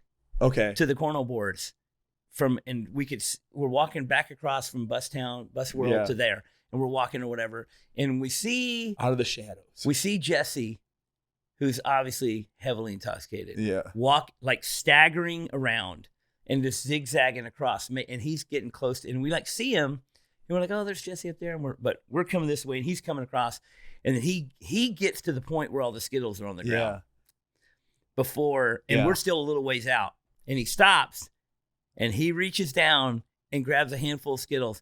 And you go, Jesse!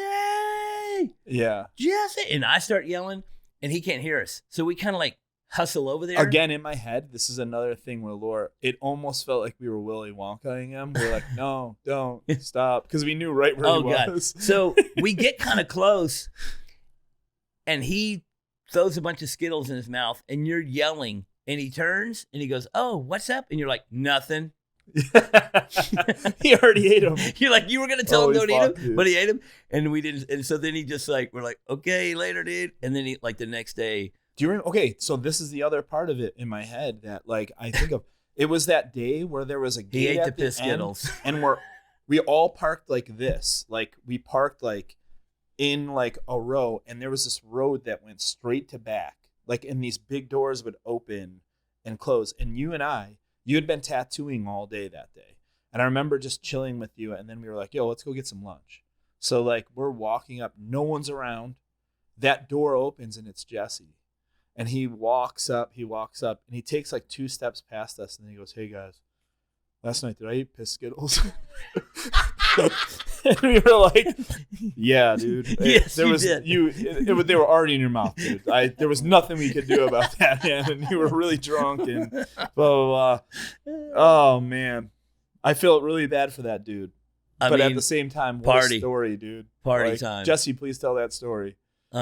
It's a great story. I mean, there is a slight chance he got a Skittle without piss on it.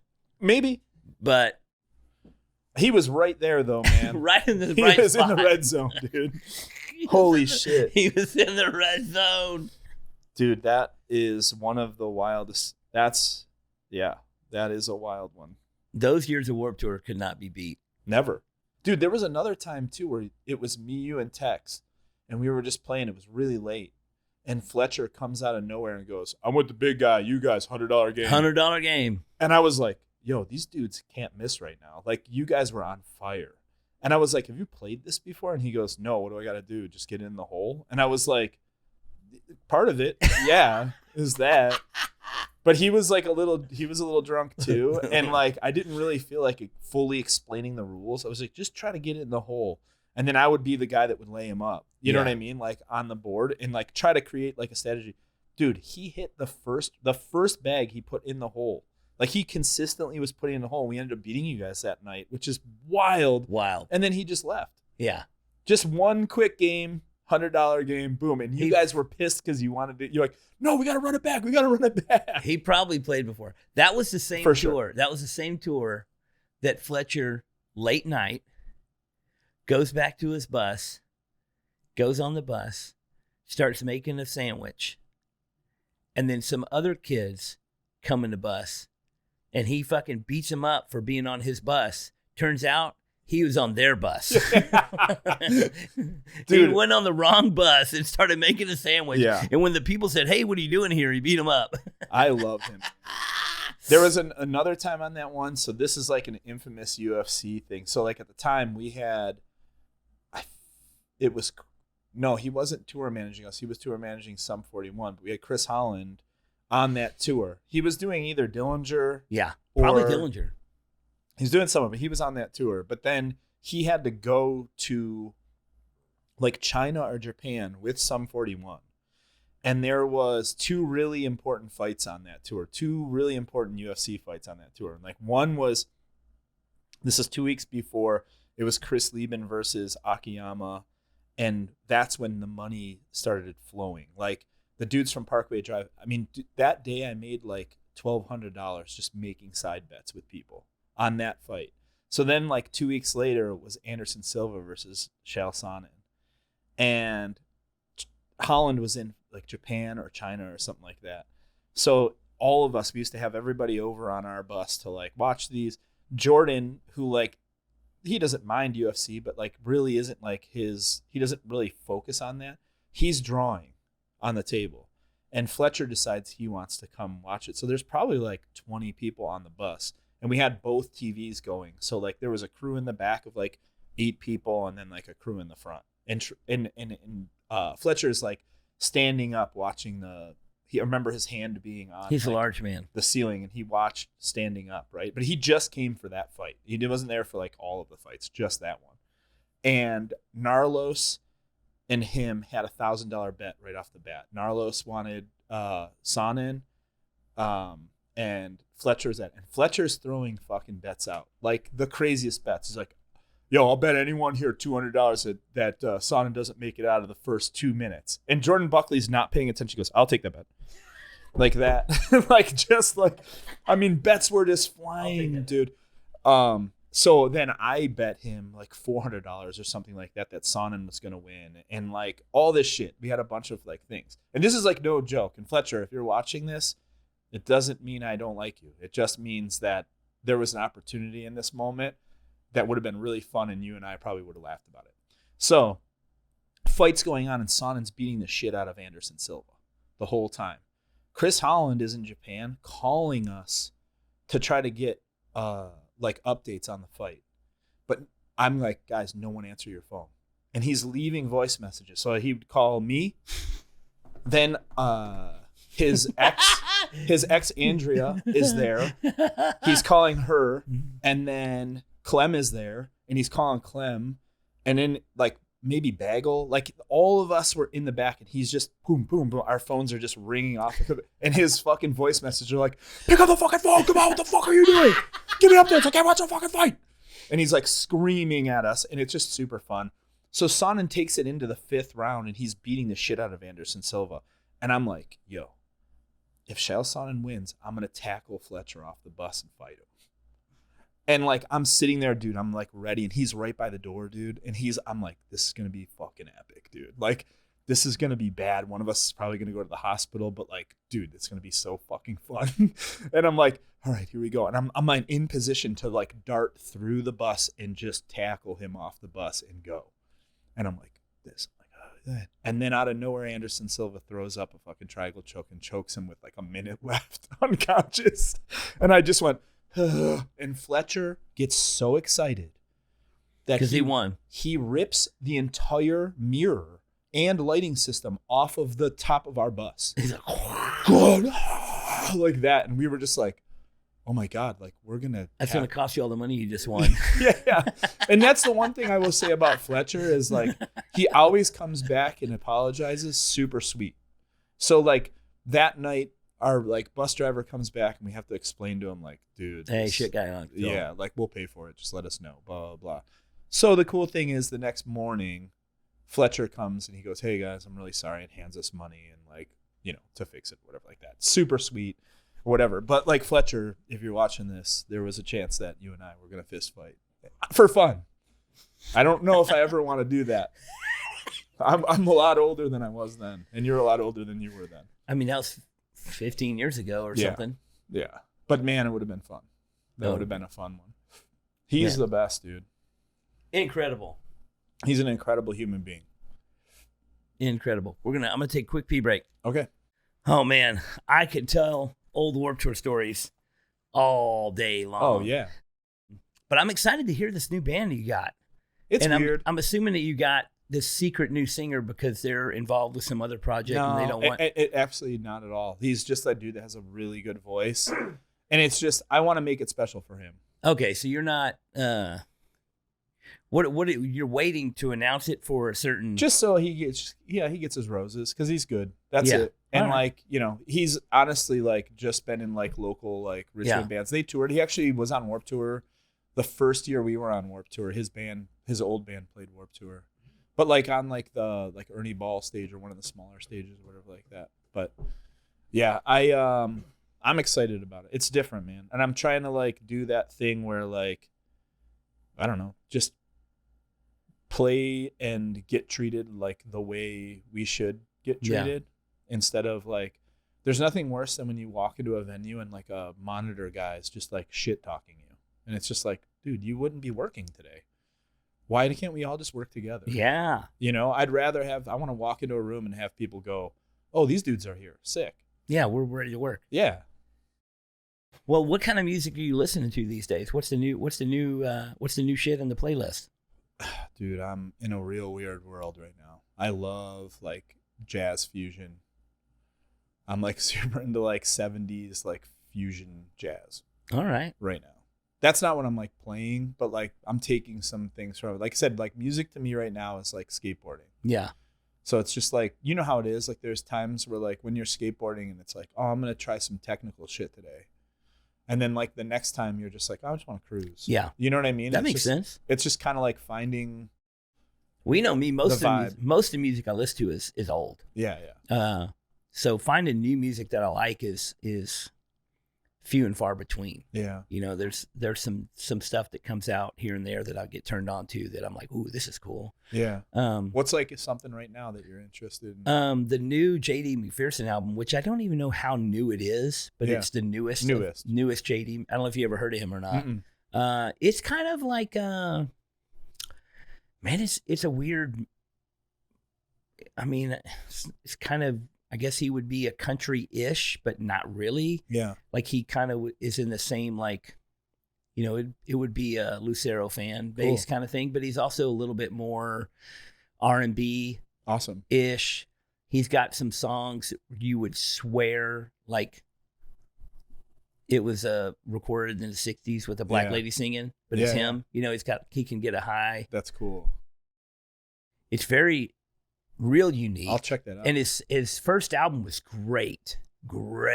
I mean, incredible, but real rockin' and real 60s vibe and real R&B soul vibe, but with you know, with some twang to it. But he the name of the album, the first album is Let the Good Times Roll.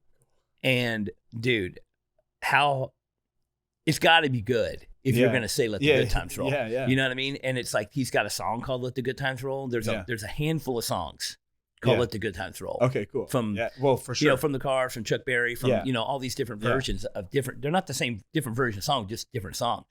But I mean, it's good. Yeah. And but the new album is like, it's way different. I'll check. He didn't just make another album. He didn't just make more. Yeah. He made it different. For sure. And just it's really unique and cool. Have you heard that dude Corey Hansen?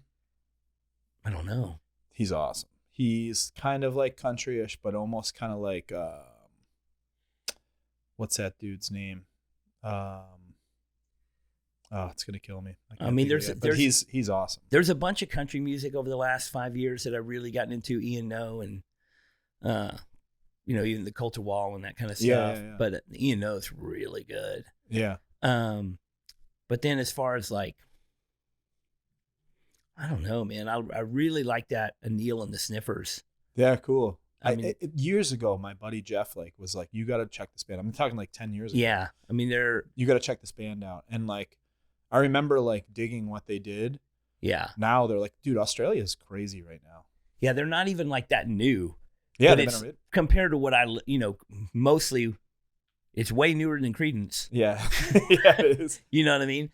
But there's a lot of stuff, that I just don't really even know what it is. Like shit plays at the shop, and I'm like, who's this? Who's this? Who's this? All the time, because people play new shit. I don't know what it is, but I still like have that like weird quench to try to discover something that I haven't heard before. So like I check everything out every single week, every Friday, like before the gym, I'll just like go and look at what records came out that day, and I'll like download some of them and then like listen to them. And it's like not a lot for me. Yeah. But like when one hits, I'm like, oh my God, this is so refreshing. Well, I'm having like when I listen to something on Spotify and I get the recommended music afterwards, like it just keeps, it's not recommending me new shit that I don't know. It's playing all the shit that I always, so I'm like, but every once in a while I'll play a band and play the associated stuff and it'll turn me on. But I'm also into like watching stuff now. So like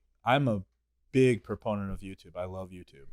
Well, we're on YouTube right now, bud. Hi. I can't believe I'm on. I feel like Mike TV right now, dude, from Willy Wonka. We're on YouTube. There's like the Old Gray Whistle Post. Remember that show? No. Dude, it's awesome. It's from the 70s. What is it? The Old Gray Whistle Post.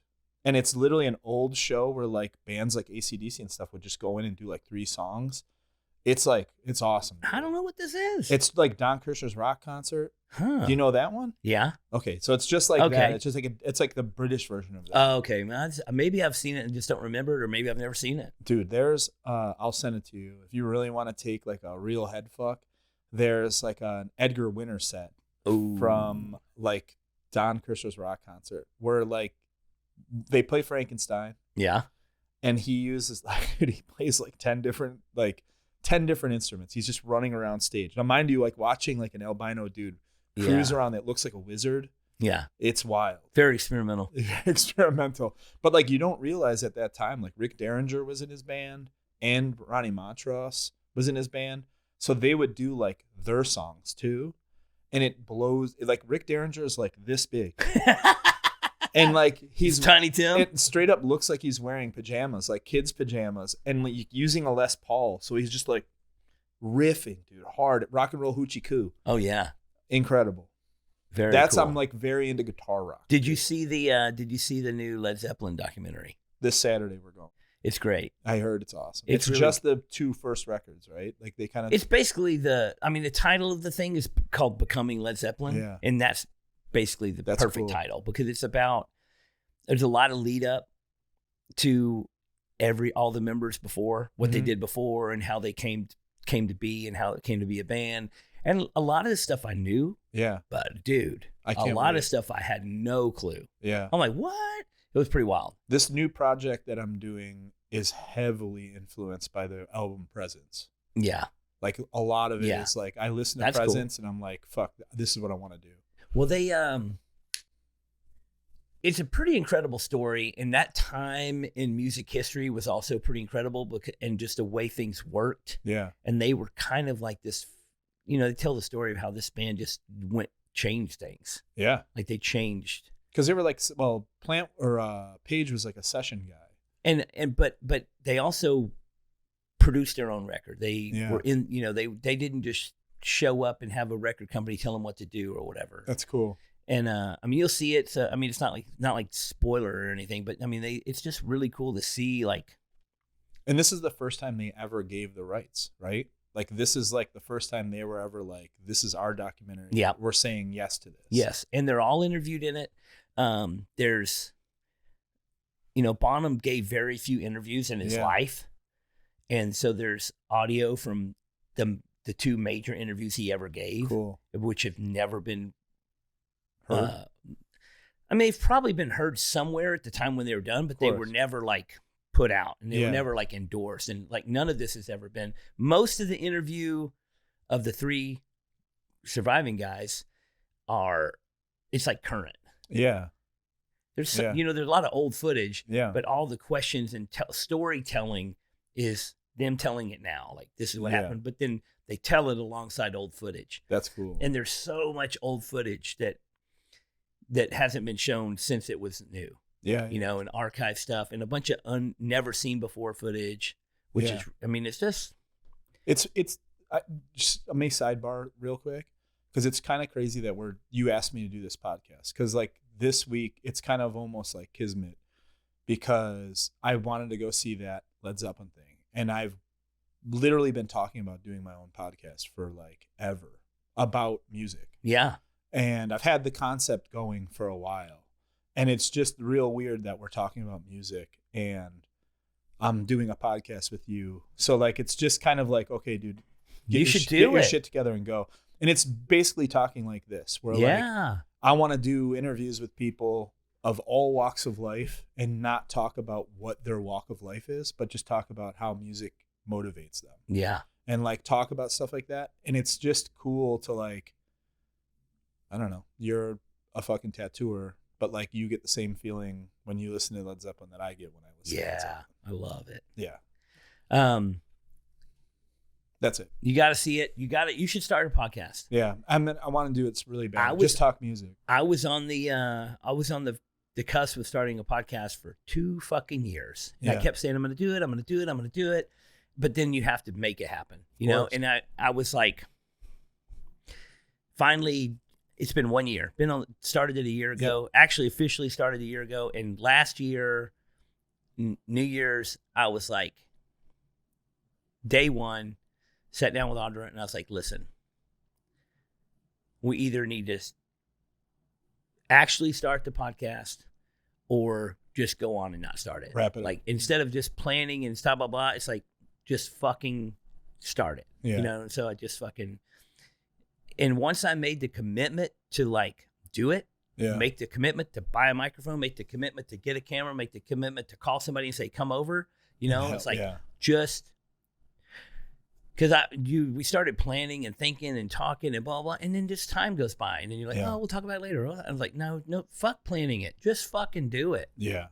That's kind of where I'm at right now. It's just like, fucking do it. And like, I've been talking about it long enough and I know enough people to like make it interesting. I just don't know any of this stuff. So like, this is something, but like, I learned this stuff I don't know this stuff barely. I mean, obviously you saw me having problems setting it up, but it's pretty simple. Yeah. I have some friends who do a podcast locally and they just go to a podcast studio. You can just go in and somebody will push play and you push record and you go. But I wonder if I can go do that and then kind of like.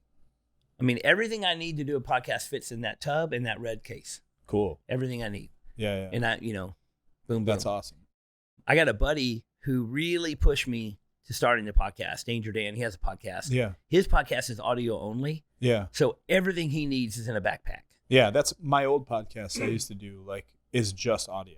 It was just audio. I really wanted to have video. I really wanted to, like, of course. I'm not trying to make it work fit in a backpack. So yeah, I really like doing it at my house in my booth. Yeah. And it's all set up. Yeah. It's not my favorite to do it in a hotel room. I've done a handful in a hotel room, but it ends up always being, I don't know, once it's going, it's like, I like it. Of course. It's kind of funny. We're here in fucking shitty La Quinta. Yeah. This is actually the nicest La Quinta No, this is a very nice La Quinta. When I saw that it was La Quinta, I was like, what is this dude doing, man? Hey, man, dude, everything was booked. Yeah. I mean, we didn't book anything ahead of time. Hotels tonight, last night. Yeah. This was the closest thing to the tat shop. Cool. And we were supposed to have a room with 2 beds, but we don't. That's cool, man. So I saw that. Me and Carlos are king sizing it. I like the fact that your side of the bed is just a mess, and Carlos' side of the bed is like he fucking folded the blanket and shit. Like, oh my god. Well, I mean, you know how to do it. Yeah, I do. There was one of my favorite so I lived with Oliver for a little bit. He got kidnapped. I got kidnapped, and there was one day where like. I remember your bedroom, the doors in your house were pretty accessible. Yeah. And if not accessible, you would somehow figure out a way to get into it. Get into them. So like, I remember like one day I was like getting up early and I was trying to see if you were awake yet. And I opened up the door and you were just standing in front of a mirror and butt naked, dude, like brushing your hair. And you're like, what's up, dude? And I was just like, what the fuck is going on, dude? And then there was another time where I was asleep, dude. You were out doing something and you came home at like 2 a.m. and I was asleep in my bed and had the door locked because you had to, because if the door was open, something's going to happen. And sure enough, dude, you got in and then threw a flying elbow just into like the separation of my bicep and tricep. And like it being like, oh my God, dude, like being asleep and then feeling that is like crazy. And then you going, let's play cornhole. People have commented on the sharpness of my elbow. Your elbow is painfully sharp. It's the sharpest thing on earth. People sit next to me in a comedy movie. Yeah. I'm like, every time something's funny, I'm like, ha! Yeah. And they're like, ow! Dude, I remember the pain that was. And then us playing cornhole from like 2 a.m. to like 5 a.m. So my living room was the perfect length for cornhole. Yeah. Yeah. But you had to be skilled to not hit the ceiling or the. And we were. Oh, yeah. I probably lost $2,500 that year. So during that time, I used to have the Here's the Deal radio show. Yeah. Which was the predecessor to the podcast. You know, before we had this, me and my buddy Josh Lazy talked about this earlier, with Carlos, had a compoundradio.org, which was an internet radio station. Yep. And I had this show on there called Here's the Deal with Oliver Peck. And do a morning show 5 days a week. Mm-hmm. And it was only live. There was no way to listen to it later. You know, it's like you had to tune in. It's like radio.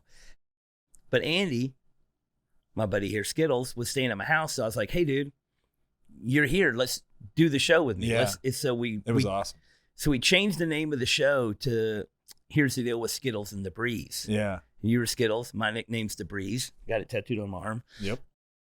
And we just did this radio show. We'd get up, stay up all night playing cornhole. Yep. And then get a little bit of sleep. And then we get up at like 8 a.m. Yeah, really early. And do this radio show where we just talk shit. Well, I mean, what are we doing now? Yeah. And then we get done with the radio show. I think it was 8 to 10. Yeah. 2-hour show. And then we go back to sleep. Yep. And then play cornhole. And then wake up and get lunch, go to Tat Shop, whatever.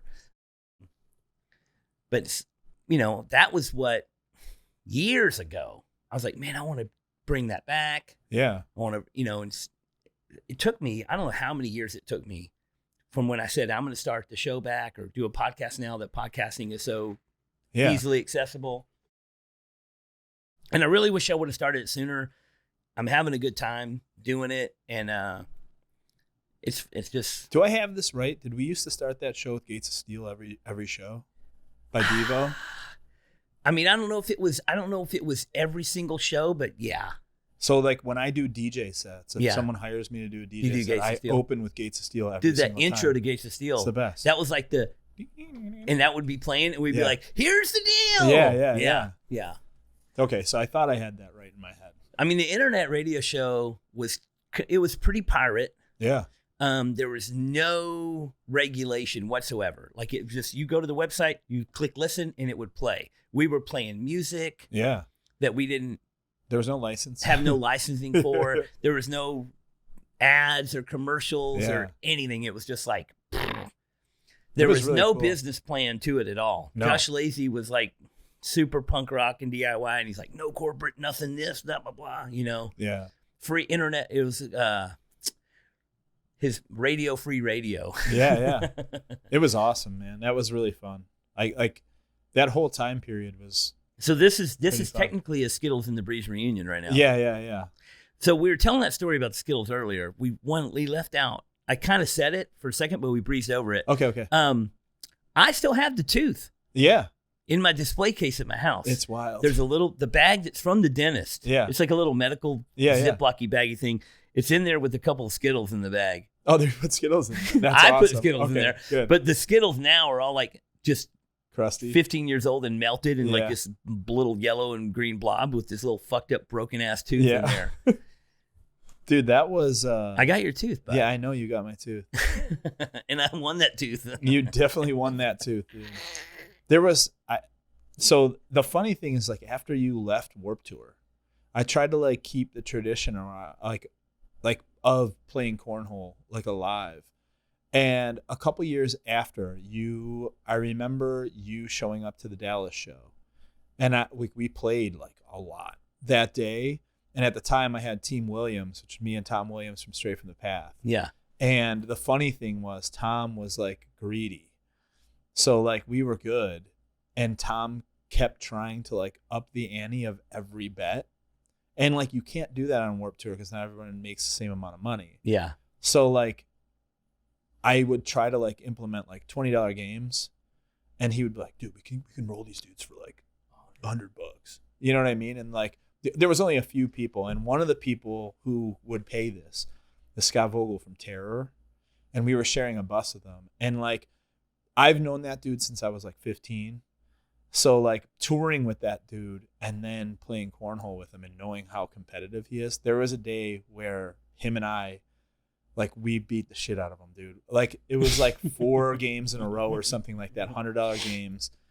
And we straight up didn't talk to each other for like, he's pissed. Dude, so pissed. To the point where like, we had to have a conversation, I remember, like on the bus, and it was like, dude, I'm being a baby, you're being a baby, and we're like yelling at each other, but like admitting why we're mad at each other. And it was over a stupid game, dude. And I remember being sweaty, dude, like being angry, sweaty, like that type of anger, and him being sweaty and sitting. I remember him sitting at like the front thing, and it was like, all right, this isn't what it's about, man. Like, no one ever used to get that angry over like a loss. Like, we can totally move on from this. Oh. But it was great.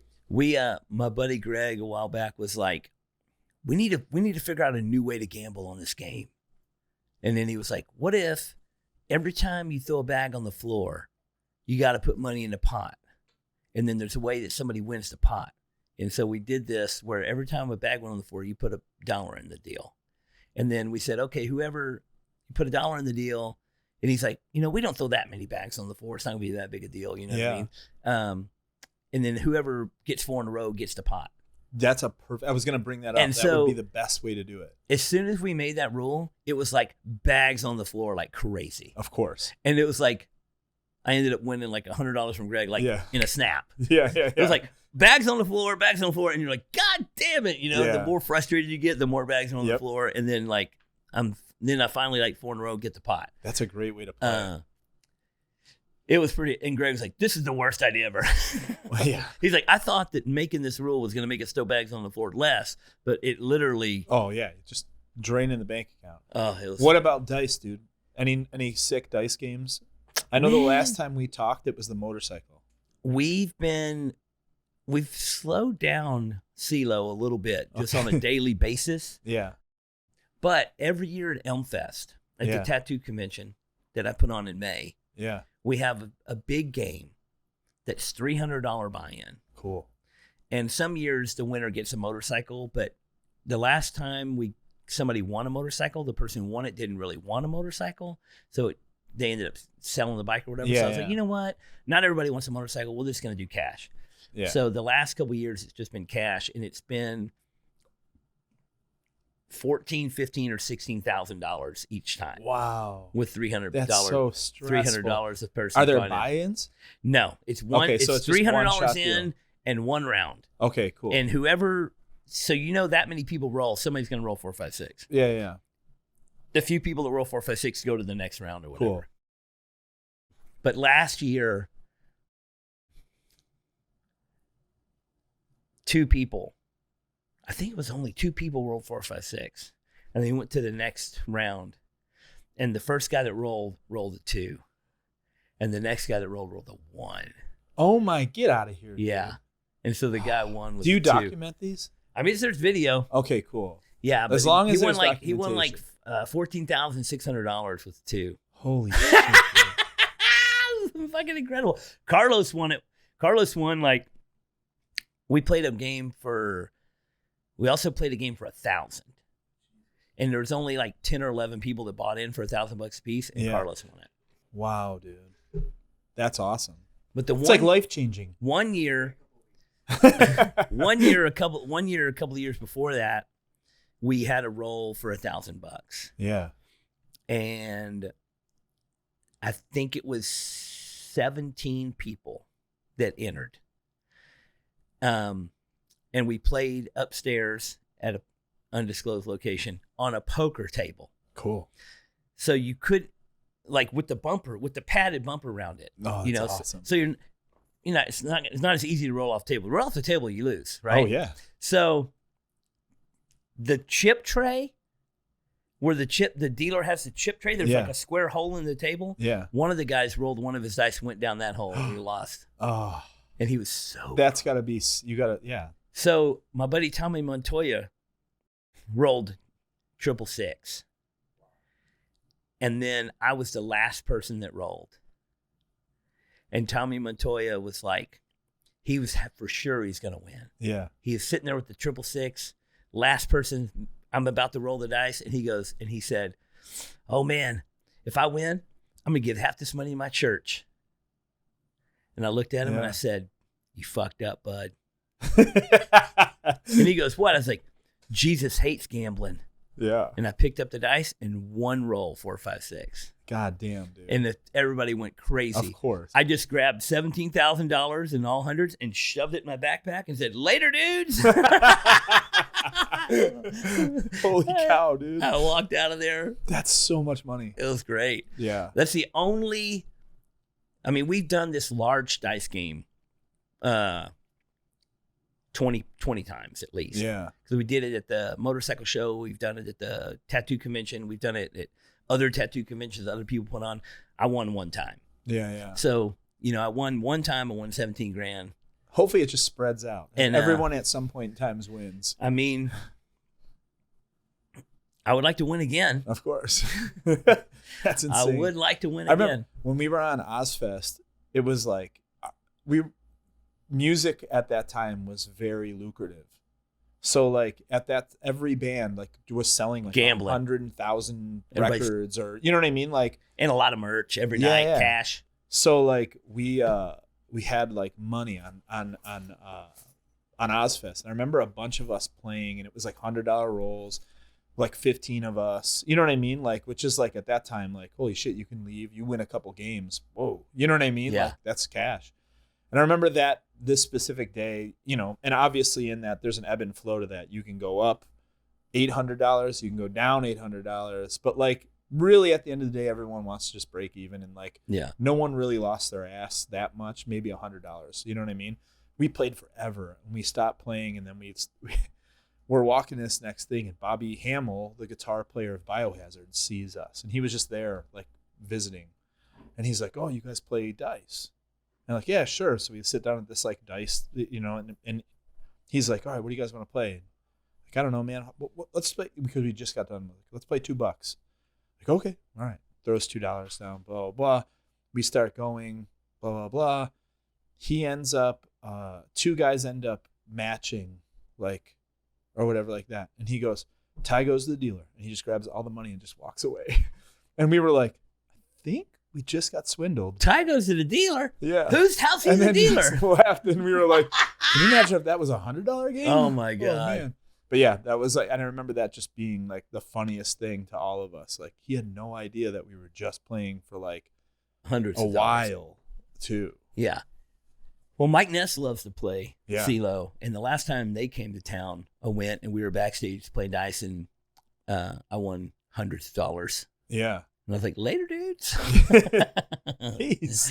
But I have seen Mike win lots of money, and I've seen Mike lose lots of money. Yeah. But it has fun either way. I got to admit, man, sometimes when you're on a high, you start feeling bad for the guy that's on the low.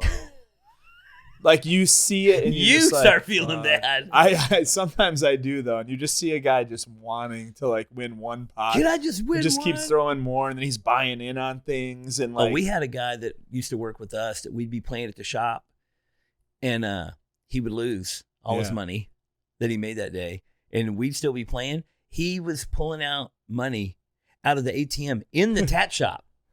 He would turn around and pull money out of the tat shop and lose it all. Oh my God. Like how much? Hey, how much it cost you to come to work today, bud? You just gotta stop. At some point, you just gotta stop. He's like, I'm due for a win. I'm like, I don't know if you are, bud. Yeah. Insanity. So you got some work today? Got a little bit of work here? Yeah, I'm gonna go over to Immaculate Tattoo in Mesa, Arizona with my buddy Aaron Coleman, do a couple tats today. Sweet. And then we're driving. We got a tattoo convention in Fresno this weekend. Oh, hell yeah. And then, so we're going there. And then next weekend, tattoo convention in Salt Lake City. So I'm driving from Fresno up to Salt Lake. Cool. So I'm just on the road. That's on the awesome. road in the minivan. And you're just going to chill in Fresno until that? Well, tomorrow is, what is tomorrow? Tomorrow's Friday. Friday. Yeah, we're driving to Fresno tomorrow. Cool. Tattoo convention Saturday, Sunday. And then the next weekend, I'm going to work at one shop in between, and it'll take me a few days to drive up to Utah. Sweet. Salt Lake's pretty cool now. I like it. It turned out really So you're cool. living in the desert. I love it. How long you been here? Since June 1st of last year. So almost a year. Almost a year. I love it. What brought you to the Arizona? To be honest with you, snow is like the big thing. Snow. Dude, last year, with me flying every week, snow made my life. I spent more time in fucking airports last year. Yeah. It seemed like than I didn't. Like I was living in airports. You know how I used to do it. Yeah. I flew every week. Yeah. Yeah. And it's nuts, dude. Like being in like that area. There was one day that like completely broke me where, dude, it was like, I'm not going to say like this, but it was like probably like 70 degrees out at like 7:00. And something happened where my flight out that day, there was a mechanical issue. So our flight was canceled. So like I just rebooked myself at like 5 a.m. or something, 6 a.m. And then the next morning went to bed because I knew I had to get up early.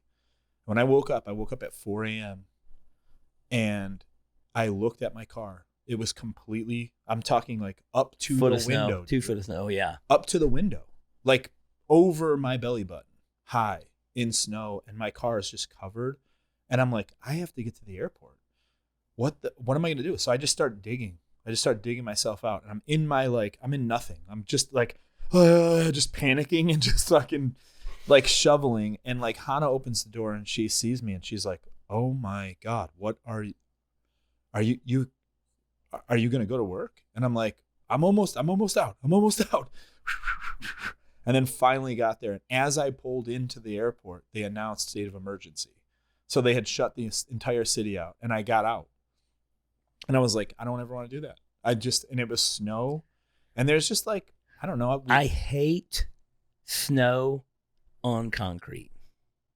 Yeah. I don't hate snow in the mountains. No, but it's like, yeah, it's almost if like you're skiing or snowboarding, yeah. I don't hate snow when it's up there. Yeah. But when it's when it's on the driveway, when it's, I hate it. Like, I don't want to live anywhere that happens. Yeah. Like, we get very little snow in Dallas. That's here, man. Very little. It's like, I've never not had to deal with snow. Yeah. And now it's like, Buffalo, I didn't deal with snow at all. Holy cow, what a choice. Yeah, you're basically Canadian up there. Yeah. Yeah. It's rough, man. Getting anywhere and like, there's accidents. Like I had a couple friends that got in a really bad accident. Some wrestling buds got in a really bad accident like a few years before that, and like, life changed for the four of them because of an accident that happened. And like they were coming back from Maine on a really snowy night, and like literally as they got into Buffalo, hit black ice, and that was it. One guy broke both of his legs. Another guy like fractured his skull and broke a leg. Like rough. So like, I don't know, man. And like Hannah's from LA, dude. Like moving to Buffalo was not the best. Yeah. But you like it out here. Love it, man. It is hot in the summer. Dude, we moved So like, But I'd rather be hot. same. There's air conditioning, dude. Like, it was 109 for 3.5 months. Straight up. Yeah. Like, you'd go outside at night, dude, and Middle be of the night, sweating. boiling hot. Yeah. Yeah, And I've ridden cool. my motorcycle across Arizona in the summertime, and it is insane. I can't believe you did that. It's hard. Yeah. I mean, you just got to just soak yourself. Yeah. Every gas station, you just fucking pour water all over yourself. The dogs, that's the one thing is like one of our dogs is like, we have a pandemic dog. So like she's real weird around people and really weird around heat for some reason. So she stays in the house kind of a lot. And then the other dog wants to be outside constantly. And like sometimes like we have to like check on her and be like, yo, you need to go in the house. Like you're literally just, you're going to boil to death. Yeah.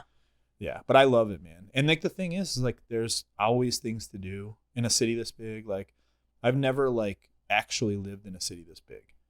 So well, like, this is like so much. multiple cities. Yeah. Yeah. And it's just The Phoenix, always the something Phoenix going on. Metroplex. It's kind of like the DFW Metroplex now. It's like so. Sprawled. Yeah. It's awesome, man. And that's like, did you know this? Did you know that there's there's comedy clubs for comedians? Did you know that there's magic clubs for magicians? I mean, we have one here. I know of a few. It's just for magic. There's some in LA. It's just a tiny guy. Yeah. And it's like just like 30 people. You see a magician do some crazy shit. Yeah. That never would happen in Buffalo. I sound so rude but right there. Like, hey, there's these guys. So you've been to Magic Club? I've never been to the Magic Club. Oh, you should go. I mean, I've never been either. I would go though. It's awesome. But we went to the one here and it was cool. I wouldn't say my new thing, but we've been trying to go to comedy shows. Yeah. We have one of the best here. Dude. Tempe Improv. Went and saw Cat Williams a couple weeks ago. Oh, He was fucking hilarious. he's the best. He was hilarious. But he had like 7 opening comics. Whoa. So the show was like 4 hours long. Oh, yeah. It was great though. It was great. It was Yeah, he's the best. It was he's wild, dude. I Yeah. love him. Yeah. He's he's definitely one of my favorites. Yeah. But he was great. And then we went and saw Andrew Dice Clay Oh, in one. Austin. And I went to that show because I remember Andrew Dice Clay from being a kid.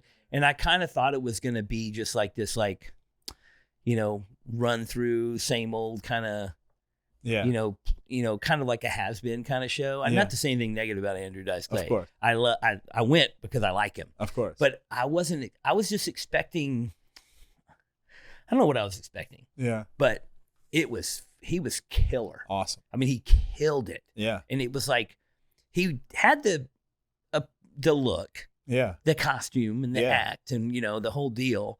But it was a whole new act. Like Yeah. it was like, he had a whole, like he started out like how old men survived the pandemic kind of thing and just sprawled from there. But I mean, it was just it was great. He's an artist. Too, It was fucking so good. I mean, Yeah. and I think a lot of people that were there were my age or older. Yep. And they were kind of just there for nostalgic. Yeah. Yeah. And they weren't expecting it. yeah. And I hate to say it and sound like I'm being negative about it because wasn't expecting it to be that good, but it was really good. Yeah, Everybody yeah. was just through the roof. We were dying. That's cool. We were dying in there Yeah. and just screaming. Everybody was, I mean, every single person in the theater was Yeah. just like, blah, losing That's their mind. awesome. And then at the very end, he was like, the same old rude asshole bastard. Yeah. And he fucking like left the stage and the show's over. And then he came back. He like, you think it's over? And then he like pops back out. And he goes, I'm not fucking leaving without this. And then just busted off nursery rhymes. Hell yeah. And the whole crowd. That's how you do it. The whole crowd stood up and chanted every one of them with That's them. so cool. So it was like, Was it at Comedy Mothership? yeah, Yeah. Is that club? That club's pretty cool, huh? incredible. Yeah. Incredible. What did it used to be? But It that's used to not be the like old a emos, right? No. It used to be like a theater. Yeah. Yeah, like a I think it was like a movie theater. Because we had played like a bunch of places in that area. Yeah, it was like a really old movie theater, the Ritz Theater. Yeah, yeah. But man, what a great comedy place. Oh, it's awesome. It looks awesome. I haven't been there. And it's not like we saw it was the bigger room because there's 2 rooms. Yeah. But the bigger room is not that big. Okay. I was expecting it to be bigger. Huge, yeah. So you're still intimate. Yeah.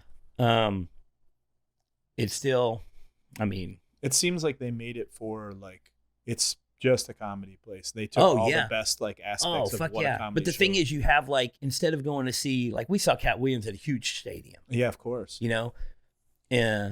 It's like comedians play this smaller room. It's a higher price ticket. Of course. So you're paying, you know, they obviously have other nights of the week that are like lesser ticket prices or whatever. But like Tony Hinchcliffe does that Kill Tony show there, and it's sold out for like 6 months. Would you do it? Would I go Not to as the a show? Guest, but would you like put your hat? I don't know. I don't know if I have any material. Do you think you could do a minute?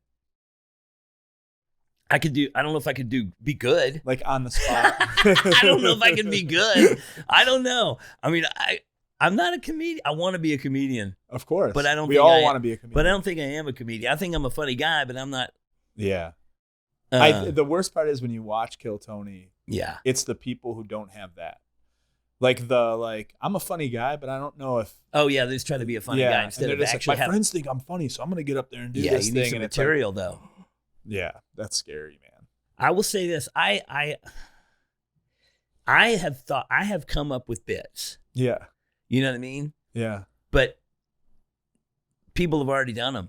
Yeah, yeah. Not that I thought them up. I mean, I don't know. Like I had a whole spiel a long time ago about how you should have to have a license to have a baby. Yeah. And it was I mean, I would say this, and it would be like a little comedy bit, and I had like a little, and I'd like worked, you know, like to go fishing.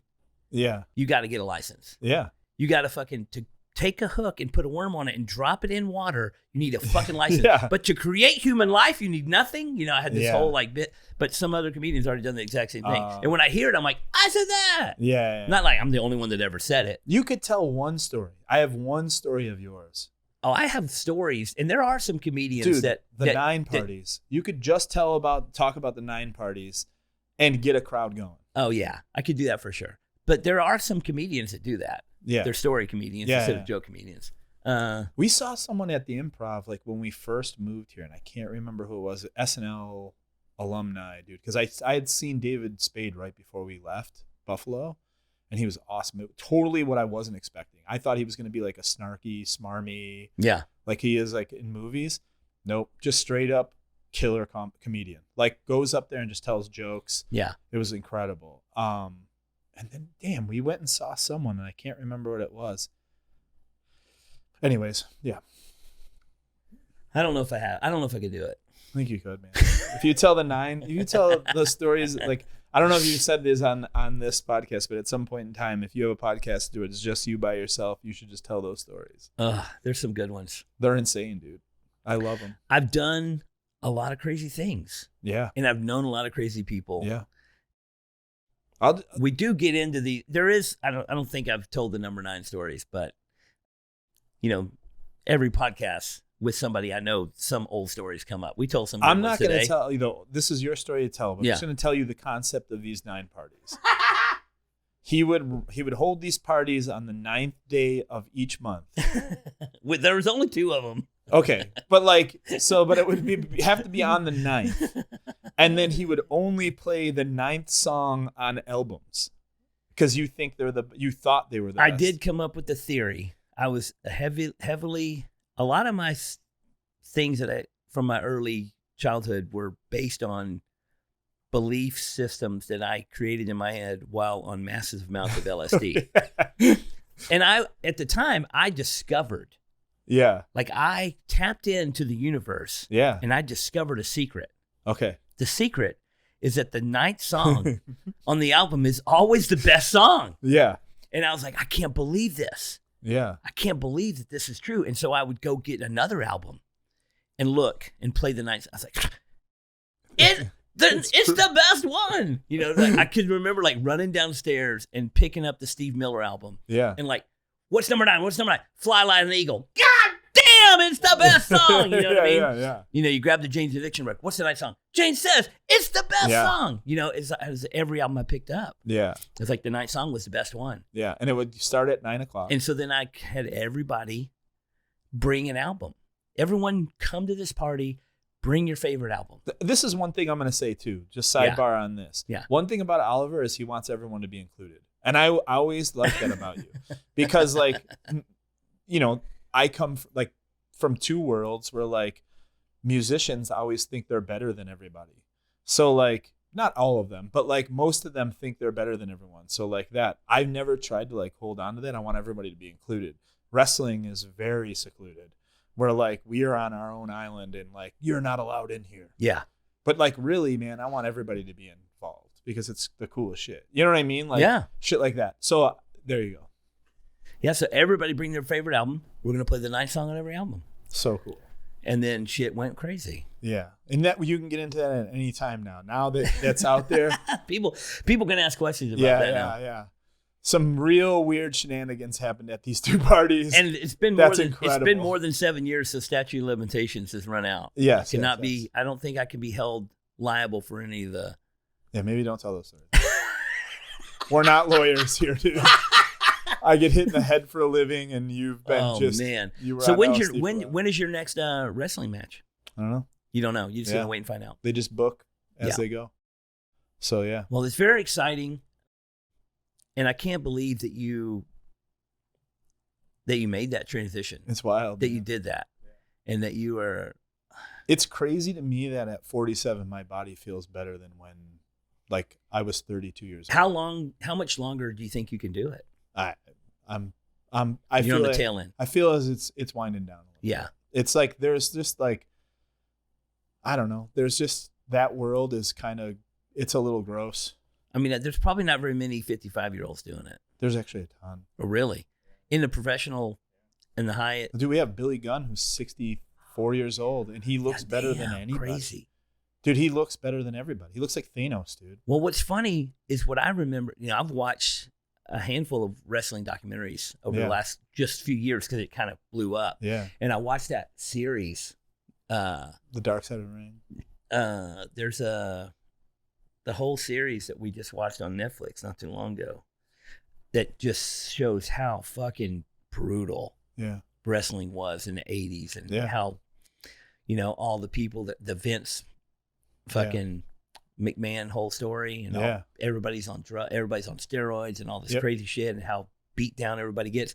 And you see all these guys, these pro wrestlers that were like the top of the game at the time, and they look fucking old. Yeah.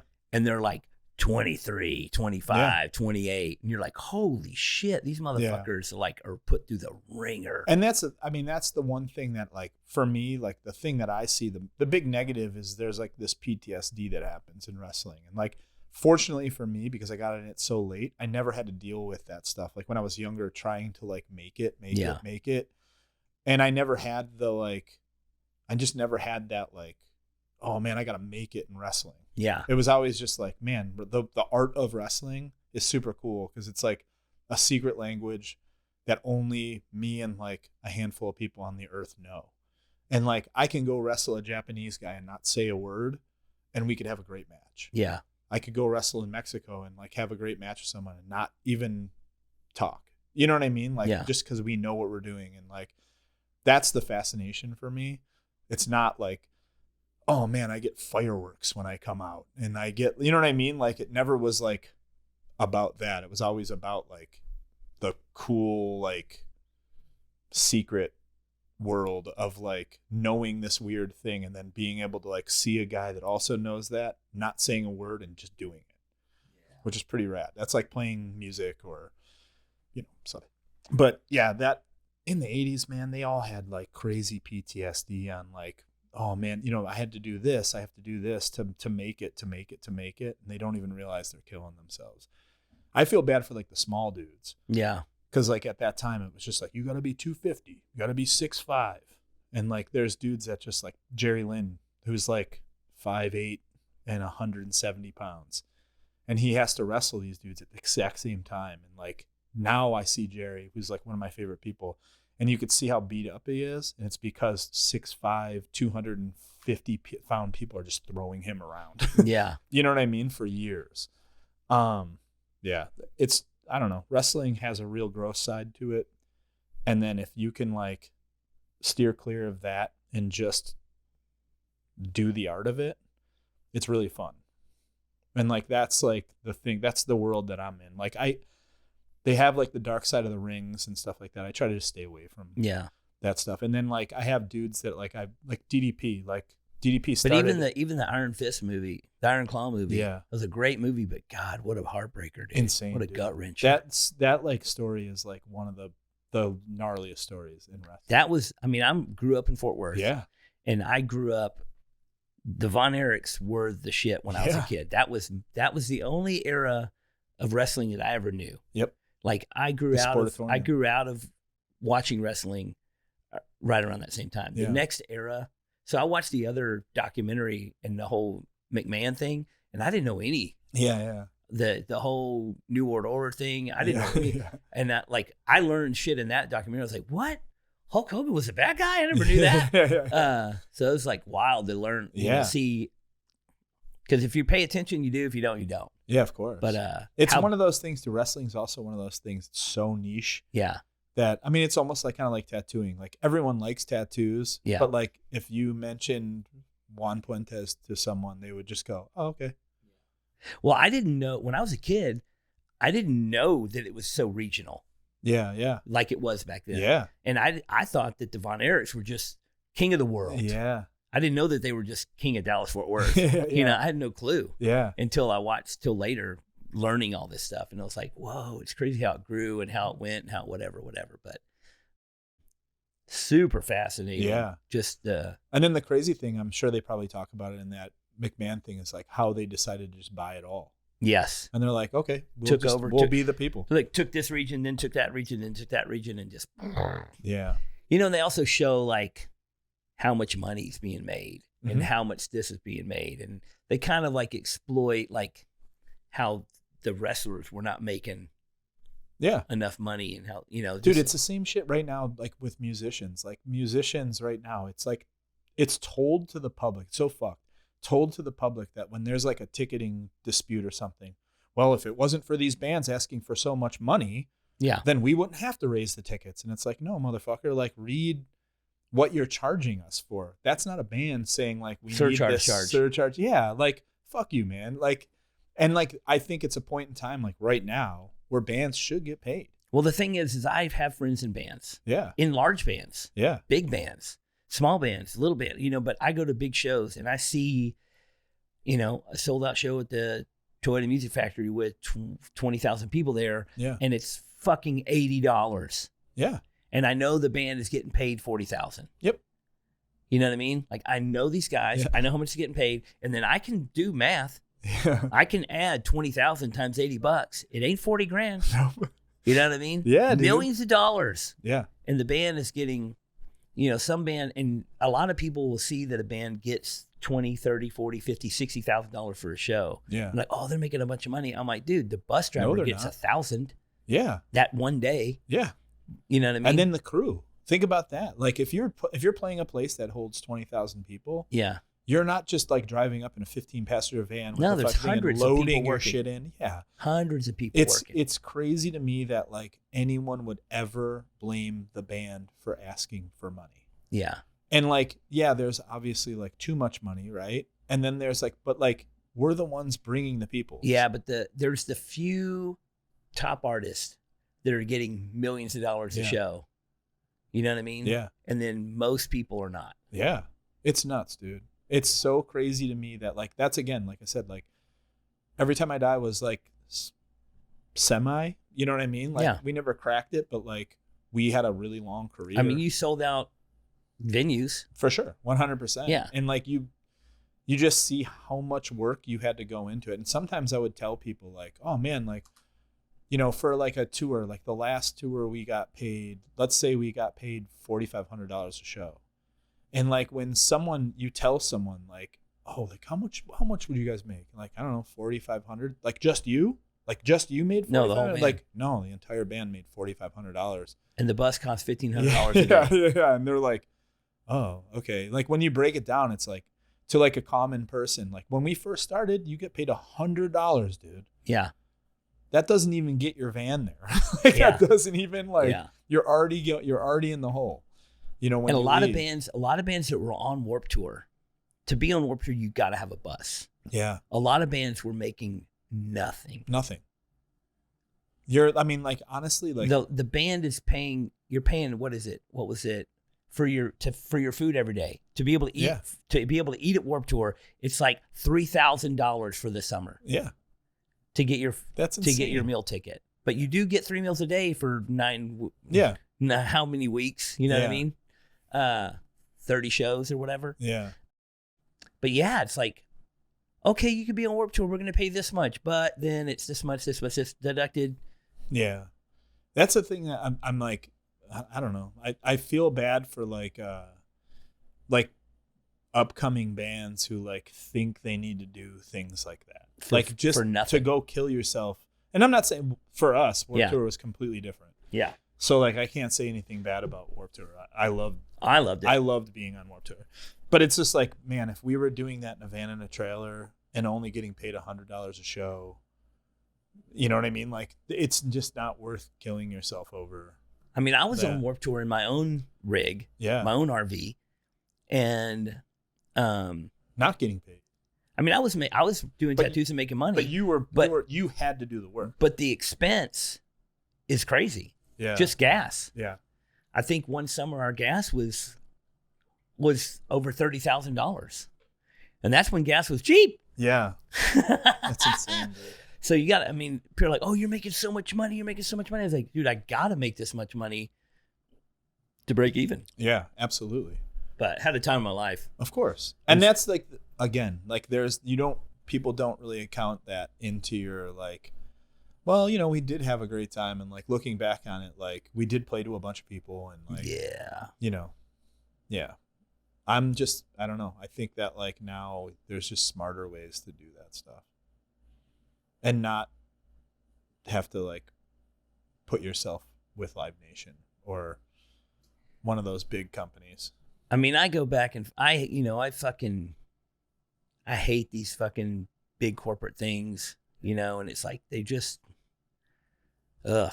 Yeah. But then they facilitate some really cool things. They do. You know what I mean? Like that's, again, like those like Wimmer festivals, like all those festivals, like they do them in such areas too that are like, those bands never really play those areas.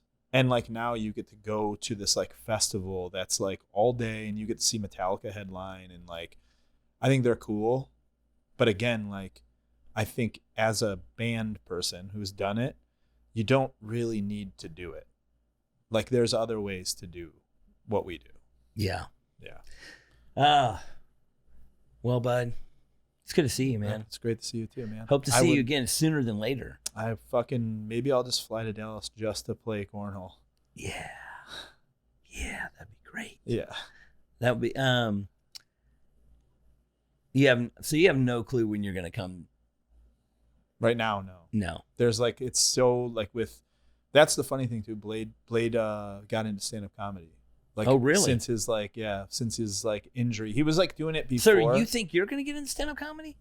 No, but I actually had an idea of doing like a storyteller tour where I just tell stories. Yeah.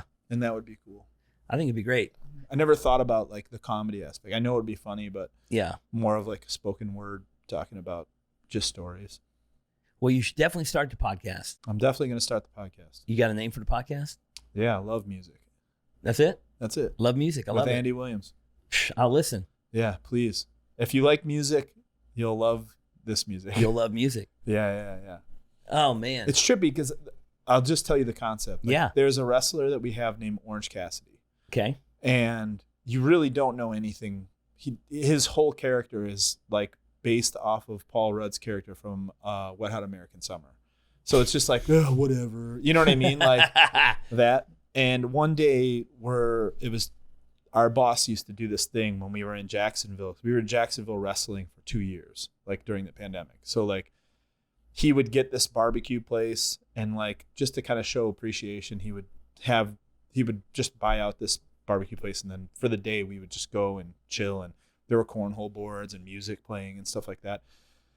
And there was a day where like Hannah came with me down there and it's me, him, and me, her, and him. And we're just sitting in the thing and like some music's on, like some pop music's on. And his eyes are closed and he's just sitting there going like this. And he's like listening to it. And I'm just like, this guy's feeling this.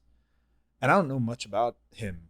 And I was like, yo, what's going on, man? What are you listening to? And he's like, oh, you know, he mentioned the girl. He's like, I love this chick, man. Like, listen to and just how much he like loved music. And it's like, he's not a musician. He's been a pro wrestler for 20 years. You know what I mean? Just shit like that, like completely different walk of life. But whatever he's listening to, he's feeling. And like, damn. And then like when I heard it, I wasn't like listening to it as like the critical fucking music curmudgeon that I am. Yeah. I was like, oh, okay, I hear that hook. That's a great hook. Man, okay, I understand this now. And now I'm like bobbing my head along with something I would never listen to. That's what I want to do in a podcast. I want someone to explain what they love about something. Yeah. And I think everyone always they put their thing that they do into the music that they listen to. So like, it's like, oh man, you know, when I'm tattooing, like, oh, you know, I got Creedence on. It's like, okay, well, what if you weren't tattooing? Like why Creedence? Like, why are you listening to that? You know, my first wrestling name was going to be Sinister Purpose. And I was going to come out the Sinister Purpose. Hell yeah. Yeah. But anyways, I just want to know about like, I know what music does for me. I want to know what other people, that experience they have when they listen to whatever it is that they're into. If you're listening to Billy Strings or something else, like, and it's just fucking jiving, like, oh man, yesterday I listened to like a full day of Genesis. All right, man, that's a trip. All right, why? You know what I mean? Like, I want to do that. And like the whole concept, it would be like a week before you would give me a 10-song playlist. Mm-hmm. I would give you a 10-song playlist of things I think you would like, and vice versa. And then we talk about it and go like, why did you pick this song? Why did you pick this song? Oh man, you know, early mornings, like I always put this on when I'm doing my morning business, and like it always makes me feel good. I mean, you know, I'm a music lover. I mean, I think most people are. And I mean, I listen to music constantly. Yeah. You know, it's just, that's the thing. Like, it's like, what else are you going to do? I listen to music way more than I watch television. You know? Same. So. Yeah, that's it. I want to do that. I want to talk music. I love it. Well, you got plenty of people to talk to. Yeah, I do. Fuck yeah. Different walks of life too. Well, thank you so much, buddy. I love you, man. I love you too, man. And we gotta see each other more. Please. And last minute podcast with Skittles right here, guys. Thank you. The universe. And that's it. All right, man. Later, bud. Hey, later, bud. Hey, please remember to like, share, and subscribe. Come on, guys. Click all those links. Push all those buttons, because it really helps us out and gets us out there to more and more peeps. What in the Duck podcast is produced by Audra Cabral and John.com Niederkorn. Our sound, video engineer, and editor is Courtney, Jr. Larkins. Initial audio video setup and intro music by Blake Balake Pinchon. And a big thanks to everyone that submitted questions. Y'all keep them coming. Email me any questions you would like me to answer to whatintheduckpodcast@gmail.com. Thanks for listening, and we'll see you next time on What in the Duck. What in the Duck podcast is proud to be sponsored by Anchor Screen Printing. Anchor Screen Printing has been printing t-shirts and merch products since 1999. Anchor is the place for quality, small run items. At Anchor, every print is hand done by people who care about art. You can email anchorcustoms@gmail.com to talk about getting something printed for your company, brand, or shop. Anchor Screen Printing also has its own online merch store that sells Elm Street Tattoo, Cheap Thrills, Heart and Hand, Party First Safety Made Me merch, and much more. So go to anchorscreenprinting.com today and buy some cool shit. Or you can click the link provided in this podcast to shop now.